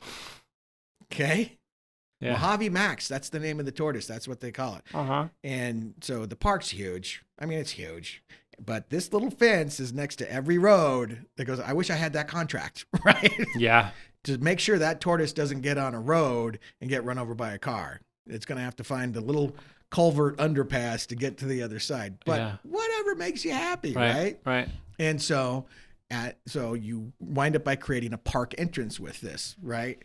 And they're going to charge a fee. And they had no idea. It's not like you can go and, find another park that's like this that you can figure out how much money you're going to make. So they didn't know, right? So they had 3 employees. Right, because that's all you need. That's you got to pay for those employees. They made $17 million over the summer. Wow. So when people make statements like "we can't afford to take that over," there's something else behind that. I was laughing. My insurance guy lives up here in Reno, Corey Semmel, and so he graciously came and I think he was trying to pick up more business. I was sitting there running for city. He's like, blah, blah, blah, blah, blah. I'm like, shut up, dude. Right. But okay, I love you. Yeah. Right. But, oh, fudge, I got off track again. I get caught on those things. Making money on raw land. Yeah. So he I forget what he was doing. Rick, he got me off. It's raw land. I don't understand. Yeah, I just don't understand. I don't understand why anybody would say that. It seems crazy. It seems absolutely crazy. I mean, maybe, look, if you were to inherit a big piece of land and there was a big property tax bill and you don't have the liquid cash to pay it, okay, but that's not going to, who are they going to pay taxes to on the land? They own the land and there's no federal property tax. Right. Especially if they give it to the county land. Yeah, I don't know. I've heard people repeat it. I mean, of course, I have, I'm in media. I have a lot of intelligent friends who are really good at repeating things that other intelligent friends have said, even if it's false. You read books, you assume the book was true, you spit it out or whatever. I kind of get it. I think we can all fall into that trap. Well, what? That was wrong? Yeah, if everything we knew was just purely from firsthand, hands-on knowledge, it'd be kind of limited. So you kind of have to take some things for granted, or at least assume that they're probably right. I don't see it with that statement. I don't see it. I look at it. I don't see how you can make that statement. I think it's crazy too. But I've heard it said, so I just didn't know if you'd heard it around too, because it's such a hot, especially in Nevada with as much BLM land as we have. It's like, it's been a reoccurring theme. That tortoises thing. Have you you're in Vegas, so you're not in Mesquite. Right. But have you been out to Mesquite yet and met Clive and Bundy? I have not met Clive and Bundy, but I have been out to Mesquite. So, I mean, okay, I've been through it. I stopped in it a couple times, right? So, the people up there, the ones I talk to, it's interesting because I come up here and you guys talk to me like people would talk to me when I grew up. So I'm actually getting quite an affinity for up here. I'm like, I can come live up here, right? It's kind of right. Not as hot either. Yeah, true. And Mesquite had a bit of that, but they also had a lot of snowbirds in it, right? Yeah. Yeah. So I haven't been there. There's a Republican women's club up there that I think I just started hearing from. Yeah. So I definitely want to go up there and shake their hands. So, but they're on the Virgin River up there. That thing it has its moments. It's beautiful. Yeah. It's really beautiful. And that the Bundy Ranch that goes right through it. Yeah. No, it's really beautiful. I have to admit, I'm a little shaky on that, where the Bundy Ranch is, but it's Bunkerville. You go, well, it's Bunkerville? Really? Yeah. Yeah. That was the standoff at Bunkerville. That was the big thing. And I actually got to know Ryan and Clive and Bundy. And it was very educational. And especially you as a rancher, knowing what you know and having to interact and pay the BLM for grazing rights and all that stuff to keep it was a really interesting experience getting to know them. Well, so tell me, because that was years before I decided to get out of my bed and say there's a water problem, right? Yeah. So was it, the way I understood it is that the federal government was saying, hey, you never paid us. And he was like, right. That's that's where we finally all got word of what was going on. Right. So from Cliven's story, it started out really with the desert tortoise. So the desert tortoise becomes a hot item. It's like I'm going to screw this story up, but some lady comes into her kids or grandkids class and brings in a desert tortoise into like a kindergarten class, and they got the news cameras come in. Oh, we did this tortoise presentation, like cute human life story, interest story. Well, it everyone just fell in love with these stupid tortoises. And so next thing you know, it's a hot item, and some people start talking to politicians. Hey, what are we doing about the tortoises to protect these tortoises? They're out in the desert, harsh environment and all, and there's development. Yeah, they've Who been knows? there for thousands of years. And they went, sounds like a problem. Maybe we should work on a solution. Good God. So they said, okay, well, we should put some money aside and study this, and we should work on it. So they allocated 1 square mile. And they created a desert tortoise sanctuary. Right. And then they paid people to collect the tortoises from out in the wild where they're in danger, of course, and where maybe a solar panel could hurt them or something like that. And they collect them and they bring them to the sanctuary where they can be safe under government control. Well, to do all that, it costs a lot of money, right? And who's using all of this land where these tortoises are being rescued from? Well, the damn ranchers. So we're going to have to up their fees. We're going to have to up their fees, which of course have been upped and upped and upped since the formation of the BLM. They consistently go up because, pick excuse and they'll come up with another reason to add a few more cents. And it keeps going up and up and up. And so Cliven, being a rancher, goes, I'm going to get on the board. I'm going to see what this is all about. So he's on the inside paying attention to everything that's happening with these tortoises. Well, as the grazing fees keep going up, ranchers keep ducking out of the business because it becomes it's not financially viable anymore. And they don't make a lot of money. I mean, if the big ones, then probably it's okay, but most ranchers don't make a lot of money. Right. And there weren't that many in Southern Nevada anyway. Right. It was like 20 something, if I remember right. But by the time it was all said and done, it was down to one. It was Clive and Bundy. Really? He was the only guy, last man standing. And he's going, okay, what now? And because the income had gone down. The BLM's no longer collecting all these grazing fees because they've sucked the market dry. Right. Now they're going, well, gosh, it's not in the budget anymore, this turtle sanctuary. What are we going to do? Well, we're going to have to close it. So Cliven goes, you're going to close it? Well, we got, at that time, I think he said it was like 4,600 tortoises they had there. Well, they'd collected 4,600 tortoises. Right. I'm probably screwing the numbers up. They had a bunch of tortoises. Right. And he goes, okay, well, I don't know how many semis it'll take, but let's just load them all up in semis. I got bajillion acres in my backyard.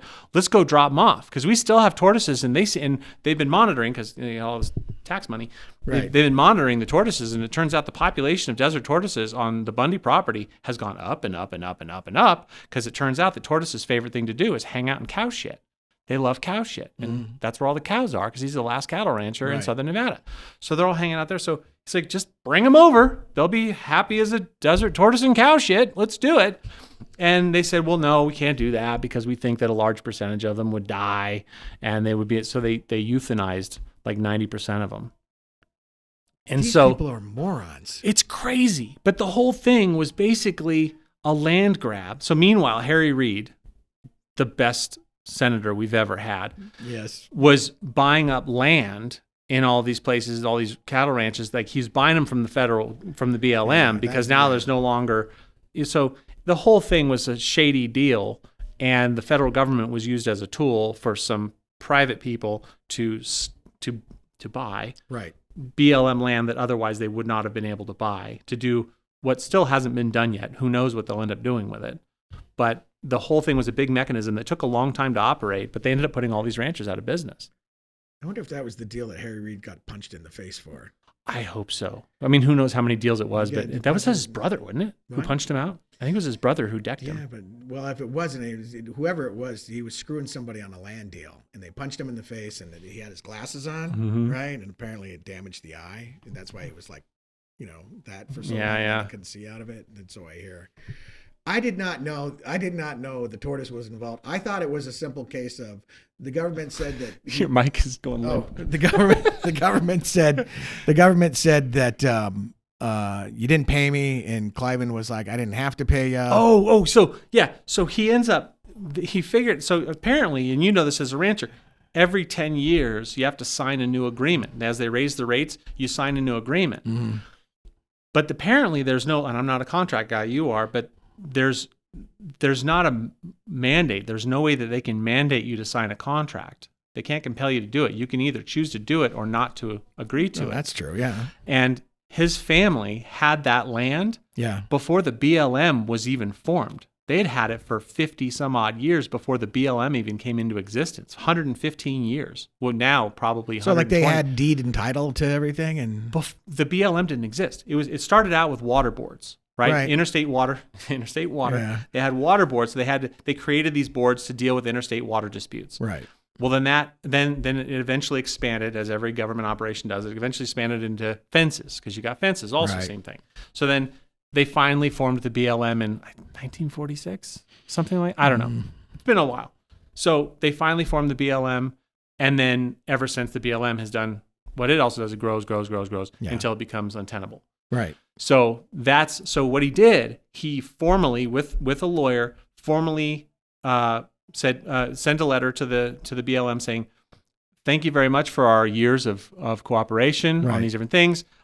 We've been tending our own fences. All of our water is already on our property. We've been handling it all ourselves all this time. We've decided we no longer need your services. Thank you very much. Wish you well. It took them like 10 years to respond. And they responded, and it was a big thing. And then they got that to go away. And then ultimately, the federal government came in with a couple hundred mercenaries I saw and that. helicopters and started rounding up the cattle and shooting the cattle, and they dug a giant mass grave and they were throwing this cattle in a mass grave. What the hell was the government thinking? And I remember all that. And They're thinking we're the fucking U.S. government. We do what we want. That's what they were against thinking. their own. It's insanity. Right. I mean, that somebody in that government. See, but here's what gets me about this all. Great story, by the way. Now that I understand it, It's wild. at some point in time, some moron in the federal government, BLM side, said, well, I don't know, they're terrorists out there. We better go send the Third Army after them, because that's what it looked like. Right? They had a thing up on the hill above their house. Yeah. Where the federal government put a box up on the hill, and they were shooting a laser. You've seen it in the movies where they can bounce a laser off a window and they can listen to everything happening inside that room. It's in my book. Did you know I wrote a book? You wrote a book? Yeah. Oh, yeah. No. I have that in my book. All right, just to finish this. Okay. But they actually had that? They had that, and then they kept it away. They didn't put it into anything. Well, Ryan Bundy, one of Cliven Bundy's sons, had gone up there and had pictures of the whole thing and had everything, right? And knew everything that they did, which they didn't allow. They kept from discovery. But these guys all did jail time, not prison time, jail time while they were waiting for trial, and then they all won their trials. Right. They beat the federal government. Yeah. And then again, they went up to Oregon and did the same thing in Oregon, because they were spreading the mind virus that you can actually break your contract with the BLM, and the federal government did not want that to happen, so they assassinated. Oh God, I'm blanking on his name, and I feel horrible for it now. But it was an assassination. They created a roadblock around a corner after they'd pulled him over and chased him, and then the driver gets out and they shot him. because they were stopping them from going to a meeting where there were a bunch of ranchers where they were going to show them how to sever your contract with the BLM. It's crazy stuff. Well, I mean, that's insanity. It is. It makes me appreciate the way I grew up even more. I bet. I mean, the last people to stand up. It's right. I mean, I could almost say that's me. I just stood up and went, I'm over this horse shit, right? Yeah. You see an asset like the Colorado River that the people of the United States use, and the federal government's just letting it go to hell. Yeah. And there's thoughts of, I don't think they're true, but people, they're destroying the dams up in Washington now, right? Because you have the environment say, hey, we want to make, because they don't want cold water for kayaking. I have no idea why, but it has something to do with the salmon, right? And it has nothing to do with providing power and whatnot to people and making use of your natural resources. Right. Probably the way you should. But that even thought runs through my head, because I'm like, who would allow this to happen? Right. Do they want to get rid of Glen Canyon Dam up there in Lake Powell? I've been hearing that since I was in high want to school. do that? Yeah. Why? Right? Yeah. So, and it's an issue of mismanagement. And it's I've also heard the argument. I purposeful. mean, to be fair, I've heard the argument. I don't know if this is true, but you back up a bunch of water into a lake, into a tub, Yeah. as you put it, and the water at the top gets pretty warm, so it evaporates off faster than it would if it was just a flowing river. But then it's also, on the flip side, colder when it comes out the bottom of the dam, and it's cold until it heats up again from the sun. I don't know how much water is being lost that way. It's a non-zero amount, I imagine. No, but I don't know how much calculation's been done. Well, there. I heard it was 3%. Okay. I heard that it was 3. I don't know if it is not, but your analogy is exactly correct, because I go boating on that lake. And in the middle of summer, you have to dive 3 feet down to hit an inversion layer to go, oh, it's cool. Yeah. Otherwise, it's kind of swimming in a warm bathtub, right? Yeah. And then I put my boat in underneath, and I came up to the bottom part of the dam. You don't want to get in; it's freezing. Yeah. I mean, it's it's freezing. really cold at the bottom. So I got into politics over water, right? Yeah. The wife says to me, well, nobody's going to take you seriously about the water issue if you don't put up your opinions about everything else that the government does wrong. And I went, okay. You got plenty of those. So what else you do? First day in office, well, you got to move into a new office. What are the things you really want to tackle if you get in there? Department of Interior. I mean, water is really That's the biggest problem one. with me. I know everybody's like inflation. Realistically, the responsible thing to do is to go fix the border. And whatever committee, whoever I got to talk to, it's like, and I meant it last night when I said seal it, because you're not going to get a deal done if you go. I appreciate the response. If we just enforce the laws that we have, everything will be peachy keen. Sorry, the laws that we have now, even if you enforce them, it's going to be way better, but it's not the result that I think that I would like to see our country install as far as borders go anymore, immigration goes anymore. So you have to do, people may not like it, but you got to inflict pain on the Democrats, and you're going to have to take some of the pain yourself too. Seal it, because people will squeal when that border's sealed, right? And you just keep it shut till enough angst bubbles up that Congress takes it seriously on what they're going to do on legislation to say we're going to protect the borders of the United States and its territories. And until that happens, I'd just keep it shut until then. Until we all agree that this is what it is, and not half measures. I mean, full. They had that lottery thing in the immigration policy where it's spin a wheel and terrorist comes in, right? Wow. I've had the lottery going into Mexico where you spin the wheel and, they're going to search your bag or they're not going to search your bag. I thought that was crazy. So I was like, who comes up with these idiotic notions, right? And I mean, it's confounding to me. I want to go, some of the things I want to do is I want to go find the people who actually write the legislation, because I know those people over on the House side don't do it. They have these intentions and laws. I want to go find, what are you writing? I want to sit in their office and go, I want to see you write it. They'll probably go, we use AI. And I'll be like, there was one that was just passed that was written by AI. I'm telling you. I just read that story. Yeah. But I want to go sit in the office, because those congressmen and those senators are not doing the sleepless nights to say, we need to get this right. No, 6,000 pages of nonsense written by corporate lawyers. Shoved down your throat in 48 hours. Yeah. Oh, yeah. You read it all, right? Didn't you, Barry? Yeah. Sure. Of course you did. Yeah, that's crazy. I've had to in my business life read a lot of stuff, Mm-hmm. right? And you get with contracts and leases and things like that, you get to a certain point where you're like, I understand what that means, so I can kind of go over it, right? I know what that clause says, and I know what this clause says, and really good attorneys have it down, Mm-hmm. right? I don't think in any kind of government legislation that you can take that approach on anything. You have to read every single word, right? And how do you get it 24 hours, 48 hours, or middle of the night right before the vote? Yeah. 6,000 pages? It's impossible. Yeah, I've always said they should pass. There should be legislation that says no law can be passed unless it's been reviewed by 3 months prior before it's eligible to be passed. Or an AI. Like if I had an AI that I trusted, which I don't yet, working on it, don't have one that I trust yet. But if I did have an AI that I could trust, that I felt I could trust, and I fed 6,000 pages into it, and it told me what kind of nonsense was buried in it and where to find it, so then I could go back to the source and read the source and go, you're right. That's an interesting tool. So there you go. You found a great purpose for AI. That's an interesting tool. Yeah, and go through the document and pick out certain phrases and words that might go against you and your wishes. Yeah. Yeah, and what your people say. An AI that knows game theory is going to figure out what kind of trickery they're using. Yeah. That would be interesting. Yeah. So how we do? We okay on time still? I think so. Yeah, okay. We can wrap up whenever you want. We've been doing this for about an hour and a half. Oh, no. Go. Something like that. What do you want? I mean, unless you're like, that's enough. I mean, no, I'm good. I don't even know what time it is. Let's find out what time it is. Do you have your phone? Yeah, hang on. Oh, yeah. 2:29. Oh, we're killing it. Okay. Great. So, to finish up on the water there. So I put out my thoughts and opinions upon everything that I thought was relevant to being a United States citizen. Right. And said, I want to run for Senate, and this is what my thoughts are, and this is what I would do if I was in there. And I was serious about it, right? Okay, if I'm going to run for Senate, I mean, the water got me into it, but I'm not going to put out something stupid. Right. Right. You can't be a one-issue guy. It can't be. Yeah, you can't be a one-issue guy. So my website says what my website says, and I threw it out there. And it didn't get any play for a while. And I didn't ask for any donations from anybody. I took $10,000 and I bought 3 billboards and I did things. All of a sudden I got people saying, can you come talk? And I ran as nonpartisan, okay? Non-political party. There was no political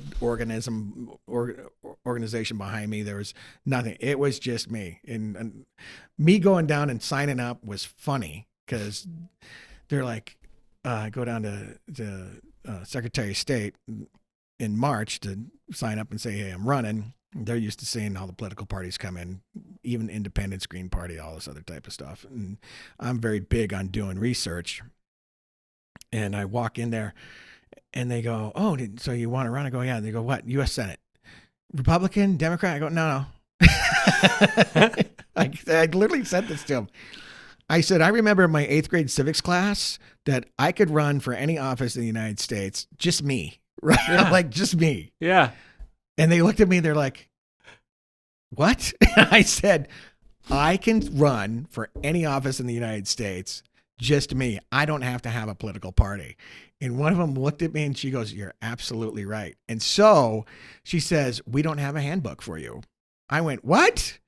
Wow. She says, it's online. She goes, we printed out all these handbooks, whatever political party, even the independents or whatever. She says, you're going to have to go online. She showed me where on the Secretary of State's where guys like me run. Right. So they had it, but I'm the one-off. Right. So I'm sitting there at night and I haven't even signed up for it. You get 2 weeks. Right. So first week I'm like, let's check this out. So I read all the NRS codes or whatever it was, NRC, and I go through it. And it's not intimidating, but it's a lot. And I tell you, I don't know everything about everything, but I got down to the point because I knew signatures are going to be a problem. Here I'm some schmuck out there going, oh, I'm angry about water. Right. Look at my website. Right. And there was a calculation in there about the county. It was like 1% of the county that you live in times whatever. And it equated to me like 10,000 votes. It's something that I just couldn't overcome myself, right? To get a nomination? To get on the ballot? To get on the ballot. Okay, right? so you had to stand in front of a grocery store like a Girl Scout. And with my job and everything, right. And my little $10,000 purse wasn't going to get that done, right? Mm-hmm. And the organization that needed to go into that. And I'm looking at the wife going, I don't think this is going to happen. And then I look underneath it and it said, or. And it said, or 250 signatures, right? Oh. And I'm like, And so me and her, my wife's smart. Her name's Florine. She's smart. Yeah. She questioned me for 2 days. Are you sure it says or? I'm like, it says or. I need 250 signatures. Yada, yada, yada. That was it. There was a calculation for, you need either 10,000 signatures Yeah, or it was- 250 signatures. yeah, basically? that's what, and I didn't understand it because that's what threw us. Yeah. It's a calculation that to me equated to like 10,000 signatures. And Yeah. I'm like, I'm not doing this. Yeah. I don't have time. Yeah. Right? I went, this is the way they keep good people out, right? Right. I'm doing all the excuses and stuff. And then it goes, or I go, I just need 250. Do we know 250 people? So I wound up with 309. And you register first, right? So I already paid my money, and then they say this is the qualifications. Then you get your signatures inspected, and if nobody challenges them on June 11th, it's on April 11th, you're good to go. Nobody's going to challenge you, and you're going to be on the ballot, right? Wow. And so my big thing was, I'm going to poke Catherine Cortez Masto in the eye because she's letting my river and dam run dry, right? So I throw it out there, and it wasn't half-assed, but I tell you, I had to work, right? So I'm up till 2:00 in the morning, sending out EIN press out wires about that, and I kind of got into it. I'm like, these guys are morons. They don't even manage water poorly. They do this bad, and they do this bad, right? And that's when my dude who did the secret podcast comes to me. And I thought he was calling me up to do business. He's like, Barry, I go, what? He goes, can you come on my podcast? I'm like, you have a podcast? He's like, yeah, shh, I got a podcast. I'm like, Don't tell anyone I have a podcast. Secret? Is the government going going after great. you? So I got onto that one, and we did 3 hours, right? And it was just, and I'm just blah, blah, blah, blah, blah, angry, being furious. Right. I'm going to go find this podcast. It's I on can't my wait. website. Yeah. perfect. 2022 and then 2023. And I'm telling you, I'm out there, and that's where my views were starting to form. I haven't moved from my views. I've honed them a bit. Yeah. But I haven't moved from them. Right. And so I got my signatures. Everybody let me on, and I'm sitting there going, and my big thing was, Department of Interior has to take over the management of the Colorado River. Period. The end. They can do it. They have the authority to do it back then. Mm-hmm. They do that. I'm thinking, they do that, they're going to save the Colorado, right? Oh, God. So the election's coming. I actually got asked to go speak in front of the National Underground Workers Union. Okay. They didn't know I worked in construction and underground utilities. So I'm in. Yeah. So, and what they did is they got all the heads of that, and there was about 20 of them, right? And they were all sitting at this. We were at a bar, right? They had a big back room, so they all had drinks. And when I walked in, I thought it was going to be me and a couple other people. No, they had 20 people. They had people running for judge, people running for school board. They had all this stuff. And cattle call. Yeah, it was cattle call. No other, Laxalt didn't show for that. Really? Yeah, Cortez Masto didn't show for that. Weird. Sisolak was invited, and he showed. Oh. Yeah, and this is how he showed, right? So I get in there, and the guy who's running it says to me, yeah, you're going to have 10 minutes, and that's it. And I'm like, okay, whatever. And he goes, you're third. And then he comes back to me and goes, well, these people over here have a schedule, so you might have to go for it. And he did that to me 3 times. I go, just put me at the end. I got all day. Just put me at the end. Perfect. Right? They go through the 20. But anyway, 10 people into it, in walks Sisolak. I've never been close to a politician who drips grease, but that guy. Really? Oh.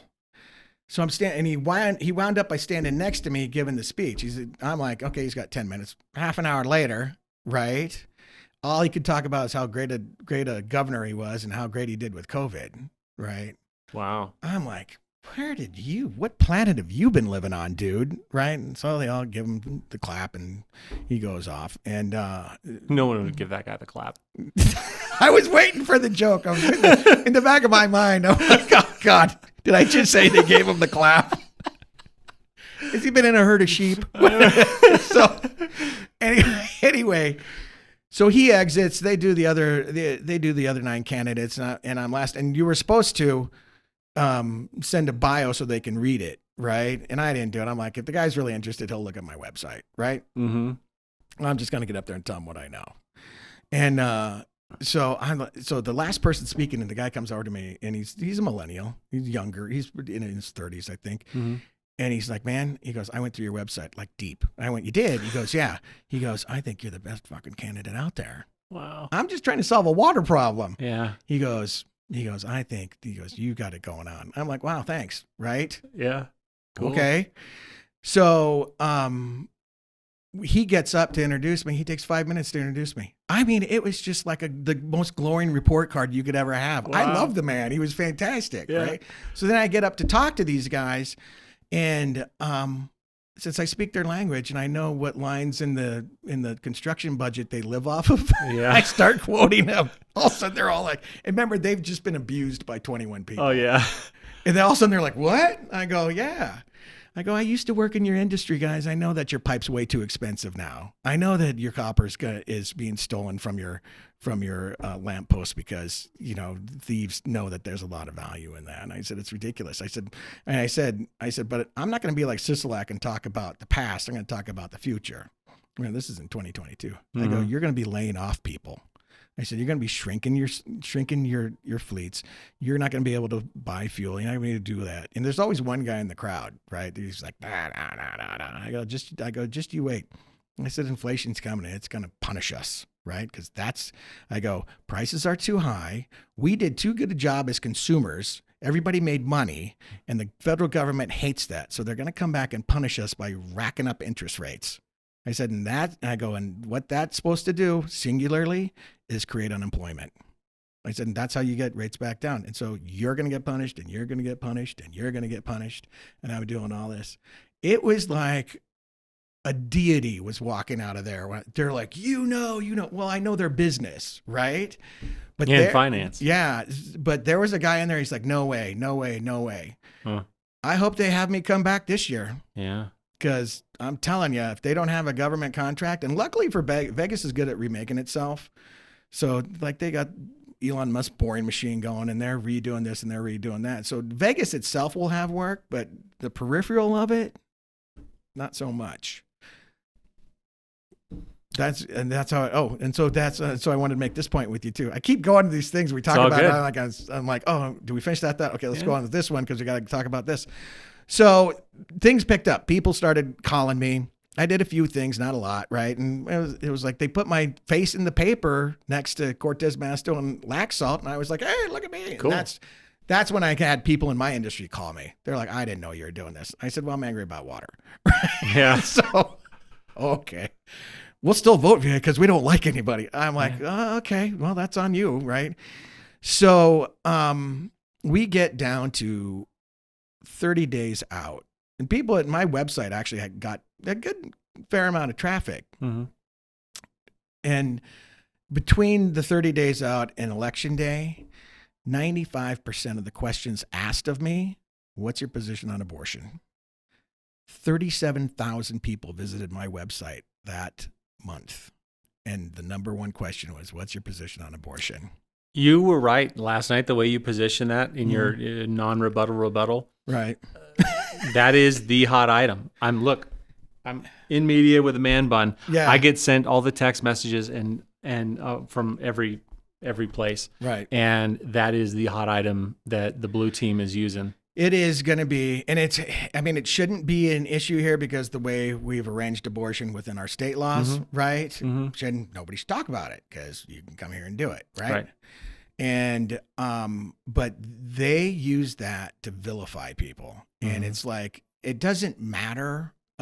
It's the perception of who you are. He's a Republican, therefore he's going to take away women's rights. Right. And I'm like, that's why I asked him. He asked me, and I go, you asking me as a Democrat? Or you asking me as a Republican? The look on his face was like, right. Yeah.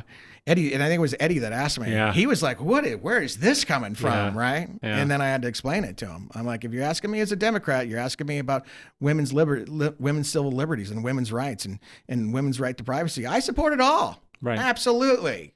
I trust women. Right. I mean, all of them. No, I trust them all, mostly. I know a few. How political is that? I know a mostly, few. Yeah. Right? But here's this thing is women are like, there's a glass ceiling and yada, yada, and we get them right up to it. And then you got people dictating to them what they can and can't do with their body. Yeah. And I always look at it like, I don't want anybody telling me whether I can take a shot, whether I have to have a shot or not. It's the same civil liberties, mm-hmm. right? And I think you can actually go and save children in the womb, which is why I brought up, look, if you want to do it tomorrow, when you get into Congress, you put a rider on all that money that goes out to abortion clinics that the first $50 goes to a sonogram. Yeah. You know, I mean, there are practical measures you can take for this subject, right? The Yeah. Democrats don't even say that, right? I mean, that would, if I've been there against Jackie Rosen, I'm like, you don't even care about the babies. You won't even have a sonogram done. Who wouldn't want that at least put in there as a preventative measure? Yeah. Okay, what the woman chooses, what she chooses. She stands in front of God, not me, over that. So, And you know what? If she does it and she sees the sonogram and she still looks at her life and she looks at where she is and she goes, I'm not going to be a good mother. I Right. can't even stay off of cocaine or crack Right. or whatever I'm on for 9 months. right. This has got to be done. At least that sonogram would haunt her. And she would probably, when about to roll around with someone who wouldn't be a good father, or she's Right. maybe the next time she makes a better decision, versus some of these women who are going and getting a lot of abortions. I don't understand that, but apparently they do, right? That sort of Yeah. thing. And I was like, I used the equation once because I try to look at it from both sides before I really take a stand on Yeah. anything. I was saying, you know, if you have a daughter and she's 14, right, and everything's cool in your life, and she's starting acting weird for the last 3 months, and then you find out that, you know, the janitor at the school who has a mental problem got her pregnant, right? Mhm. And she was raped, but she didn't want to tell anybody, that sort of thing. I don't think you want that in your bloodline. No. And you don't want your daughter to have to deal with that for life. That's a Right. tragic Right. situation. But I So- run into people who's like, nope, we have to say mom. I'm like, you know, this is where you have to trust women. Right. I think that a lot of the problems that we have as a society are just binary thinking. You know, if everything is just hardline this way or hardline that way, we're going to have we have a lot of problems because of that. Yeah. If you think you believe something, pick an item. Do you believe it 100%? Do you believe it 99%? Right. Like 99% is pretty good. Like I believe it. 99% I believe it. Mhm. But you got to, I think it's healthy to save that 1% to go, but if some really good information came in, my mind could be changed. Yeah. Well, it's being reasonable with how life's administered. Yeah. Right, on this level. And I think the people who are really out there going, no, I mean, I heard some people say when I take this position on it, oh, you need more education. Maybe. Well, I Sure, don't think, educate me. Well, they can't. I mean, I got to tell you, I can't. I've heard it all, right? Yeah. And actually the doctor last night probably did more to educate me on stuff that I didn't know about abortion. He's sharp. Yeah, congrats. sharp. You know, congrats to him. So I was like, okay, but it's a political issue and you got to win. Yeah. So if you don't take a stance where you're not sitting there saying, I'm not going to impinge upon females' rights, Right. you know, you're going to lose. Mhm. That's the way it is. And it's the Democrats are coming after it. It's just, and you see it. It's a train running at you, you know? Yeah. So I don't know how anybody, if you really want to win, if you're a Republican and you really want to win, you better understand that you have to exercise your thinking on that subject alone, because they take two ideas that are incongruent and they conflate them, and then they make you pick. And it doesn't matter which side you pick, you're going to get vilified, right? Right. Well, I think in your position going into the Senate, Yeah. you have nothing to do with it. I know. If the federal government banned abortion tomorrow, Yeah. just like they banned marijuana, it would still be legal in every state Yeah. that has made it legal. So, you know, one of the best things that could happen would be if the federal government did do that as far as tourism in Nevada, because we'd have a booming tourism business for people giving abortion. Maybe not the people you want to have coming. Yeah, maybe not the reason, but hey. But they're like, know? screw it, we're losing the baby anyway. Let's go drink all night in the casino. You know, that's rough. But It's rough. But if they're really that concerned, look at the legislature. Go vote for the state senate. Go vote for the legislature. Yeah. If that's a hot item, either way, that's where that has to happen. The Nevada, which, you know, it's never. I don't know that it'll ever change. I should never say never anymore, because, you know, it's 2024. We've learned some True. things. True. But it's not a federal issue. Yeah, I mean, it really wouldn't have anything to do with me, but funny thing, it's going to get shoved down my throat. I don't see how it gets avoided. So you got to prepare for it. For sure. That's my stance on that. Yeah, so, for sure. Yeah. What do you think about this presidential year? What do you think is going to happen? You got any predictions? Trump should be the president, right? And I think as far as his nomination, that's very little in doubt that he won't be the guy. Right. The court cases concern me because now you see what judges do. So I don't know. I mean, I try to look at it this way. If he's not there, what do we got? Do we get a DeSantis? We certainly don't want a Nikki Haley, and I'm just putting that card out there. If you guys hate me over that, then you hate me in over the that. state of Nevada, Nikki Haley. So this is confusing, and I sent out a thing the other day just in like a group chat. But the primary comes in, and Trump's name's not on there. Right. DeSantis is not on there. I noticed Vivek Ramaswamy was not on there. Yeah. Even though he's out now. And I thought, well, that's odd. Did they think that we just wouldn't notice? That's weird. But I didn't know. A guy who's, interested in politics more than the average Joe. Right. And I thought, I don't think we would notice. I sent a picture of it out to the group chat, and they're like, what the hell? Just vote none of the above. And I thought, yeah, but doesn't this seem weird? And then one of the guys that I sent it to is very active politically, and he goes, well, you can't be in both. Every candidate has to choose one or the other. Right. And I thought, okay, so Trump and DeSantis and Vivek, and there's somebody else. I think there's several other ones, decided to caucus. Right. And they said, and the GOP, Nevada GOP says the only way you can get delegates is through caucus. Right. Very specific, though. The only way you can get delegates is through the caucus.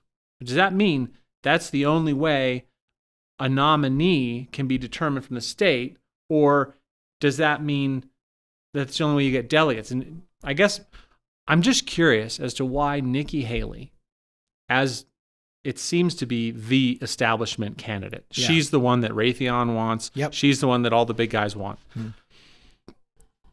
Her campaign chose to go the primary, even though that, according to the GOP, does not afford her any opportunity to get any delegates. And I thought, so it's just suicide. Right? She just got basically direct mail that she didn't have to pay for, where her name goes on a thing that no one can vote for her. I mean, you can vote for her, but it won't count for anything.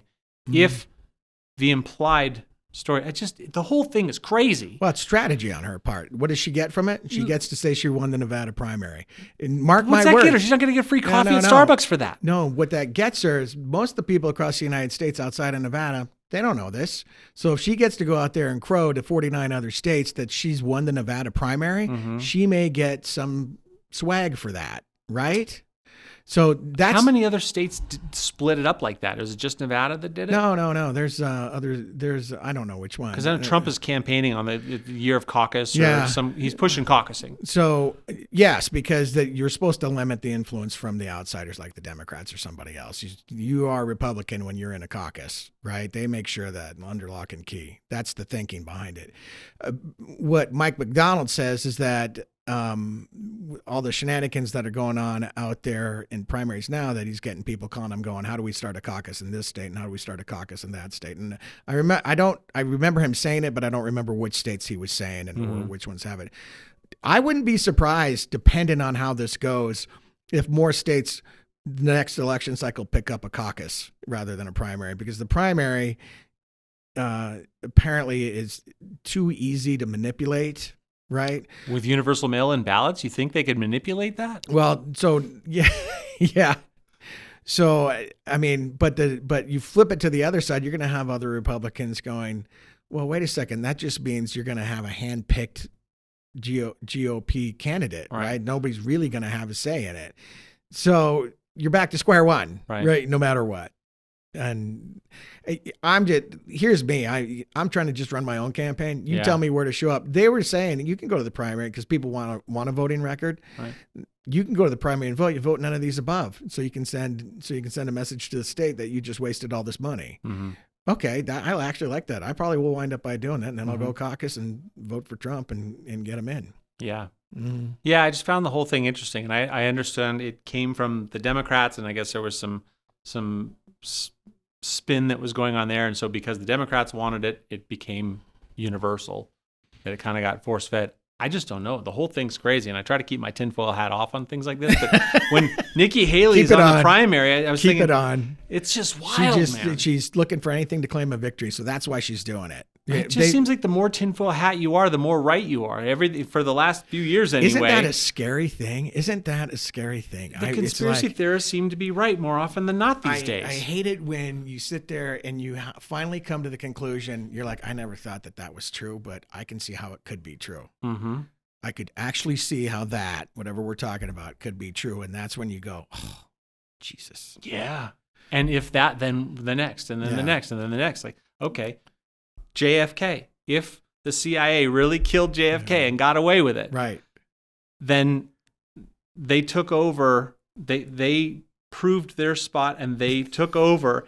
And the series of people that have left from getting away with that event, it's like, who knows how deep that thing goes? I mean, it's just wild. It'll keep you up at night. I make that. So I wrote this book, right? Oh yeah, tell me about your book. Yeah, so it's called Red Agenda. I wrote it under the name of Cameron Poe. Okay, right? That's my middle name, and I named myself after Edgar Allan Poe because I like the way he writes, right? So I've always been one of those guys who's been like, I won't talk about it, and I'll just go and do it, and then I'll talk about it, right? But growing up and being wherever I was, everybody's like, I'm going to write a book. And so I never said anything. I went, I'm going to go write a fucking book. Right. Took me 25 years. Wow. Yeah. So I hashed it out, and it's one of these Tom Clancy, Harold Coyle, Clive Cussler kind of books. Okay. So yeah, it's not a lot of insight in it. It's just fun. Okay. Sort of thing, international intrigue. But I do take like realistic events where the premise is that Kuwait wants out of OPEC. So they're going to go and raise a nuclear. What happened after when the wall fell is to protect their fleets, the Soviet Union went and put their subs on the seafloor. Right. And then frogman up. Right. Oh, wow. So I doubt that they're there anymore, but they did this. Okay. Wow. So the premise was that Kuwait was going to go hire a disgruntled Soviet captain of a submarine. He was going to throw a whole bunch of money at him. He was going to go frogmen down, pick up this sub, and then you would go into the Mediterranean and launch a nuclear missile into Iraq, because that's where OPEC started, right? And blow it all up. And so, they would think that the Soviets did it or somebody else did it or something. And they basically what we're doing now, starting a Middle East war. Wow. Right? So there's this concept behind it. And so the plot gets going. The CIA kind of follows it, doesn't. Is this true? Is this not true? Why is this guy? Because they're keeping tabs on everybody, Right. even retired captains of submarines who live in Sevastopol, right? Right. And inside the CIA, there's a power struggle for the top position.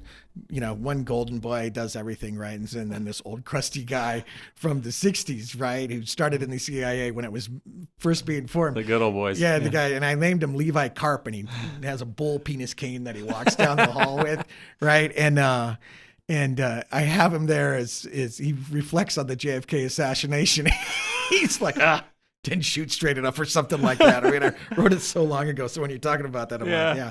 But I mean, at the end of it, we saved the day. But what happens is they get the sub raised, right? And then when they're going to go down to the Mediterranean, the captain double crosses them and moves it in up to its landing ground and starts threatening Moscow, saying, hey, I'm going to blow you up unless we go back to communism.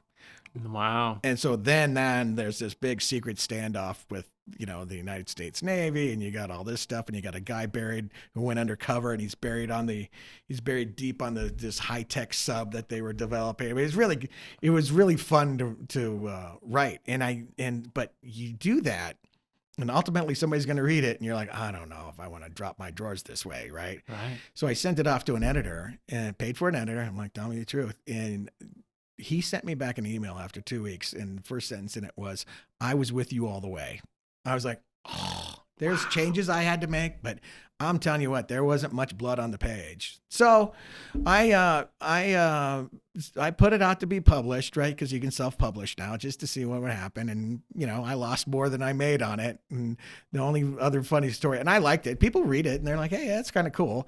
But the funniest story I have on that is I started getting, because they kept telling you people are going to pirate your book around the world. I have more fans in India than anybody could shake a stick at. I never sold a book there. No, they pirated it, and those guys over there were reading it. I never saw a dollar from it. But I get back then. I had a Facebook thing on it, and they would be like, "Oh, I loved your book," Posh Mesh from Bangalore, and I was like, "What the hell?" And then there's 100 of them. I'm like, "All right, I'm glad you guys had a good time doing it." So I was about a third of the way through a new one with the same characters, and then this came up. Then the water thing came up, and I'm stalled on it right now until I can figure out when I have time to finish that. So I'll do that when I retire. Yeah, maybe after your term in Congress. Yeah, that's what it's going to have to be. I never planned on writing until I was 65, so I'm 58 now. So if I squeeze out a term on this one, it's if things are going well, there's no reason for me to be there. I don't need to be a lifer out there. Well, we had a recap today this morning, and I got to say that the overarching take on you was you were not a politician, and I thought that's a great compliment. Yeah. I hope so. Yeah. You were, they went down the line and they got to you and was like, he's not a politician. And I was like, that's the best compliment you could have possibly paid to him. Because you didn't come across as a politician up there at all. Yeah. I'm a problem solver. I mean, I try to be pragmatic on stuff, and I'm just built that way. I can't see myself falling into that shade. And that's why I'm like, I'll do one term, 2 at the most, but 1. Right. If you can't get stuff done in 6 years, you should be out anyway. Right. That's just the way I look at it. Yeah. So I'm glad you came in, man. This has been awesome. Man, Chris, I appreciate it. So I told you I could do 2 hours. So yeah. We could sit here for another 2 hours easily. if we didn't have another podcast coming into this room, we'd be here and then we'd be checking out cars afterwards. I was telling my wife when I first talked to you, I go, I don't know why I did this. It's just maybe the way he came off, but I picked up the phone and he goes, hey, it's Chris. I go, dude. Right? Is that the way a politician answers the phone? Yeah.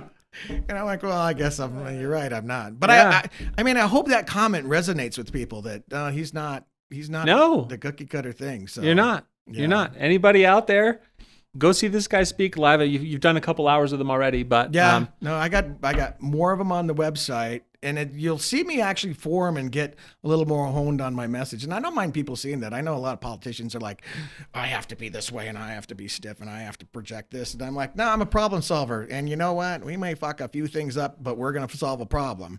Right. And I don't see myself being any different than what you're getting right now. And if you promise me, if I turn into one of those, you call me up and you go, oh, you're a politician. I'll be like, shit, I'm getting out. Dude, you didn't even know you went to the dark side. Yeah. Because I don't think to be a politician means you're going along with the agenda, and we can't go along with the agenda anymore. Can't happen. Yeah. So, agreed. Yeah. Thanks for your time, man. Thanks, brother. Appreciate it. I really appreciate it.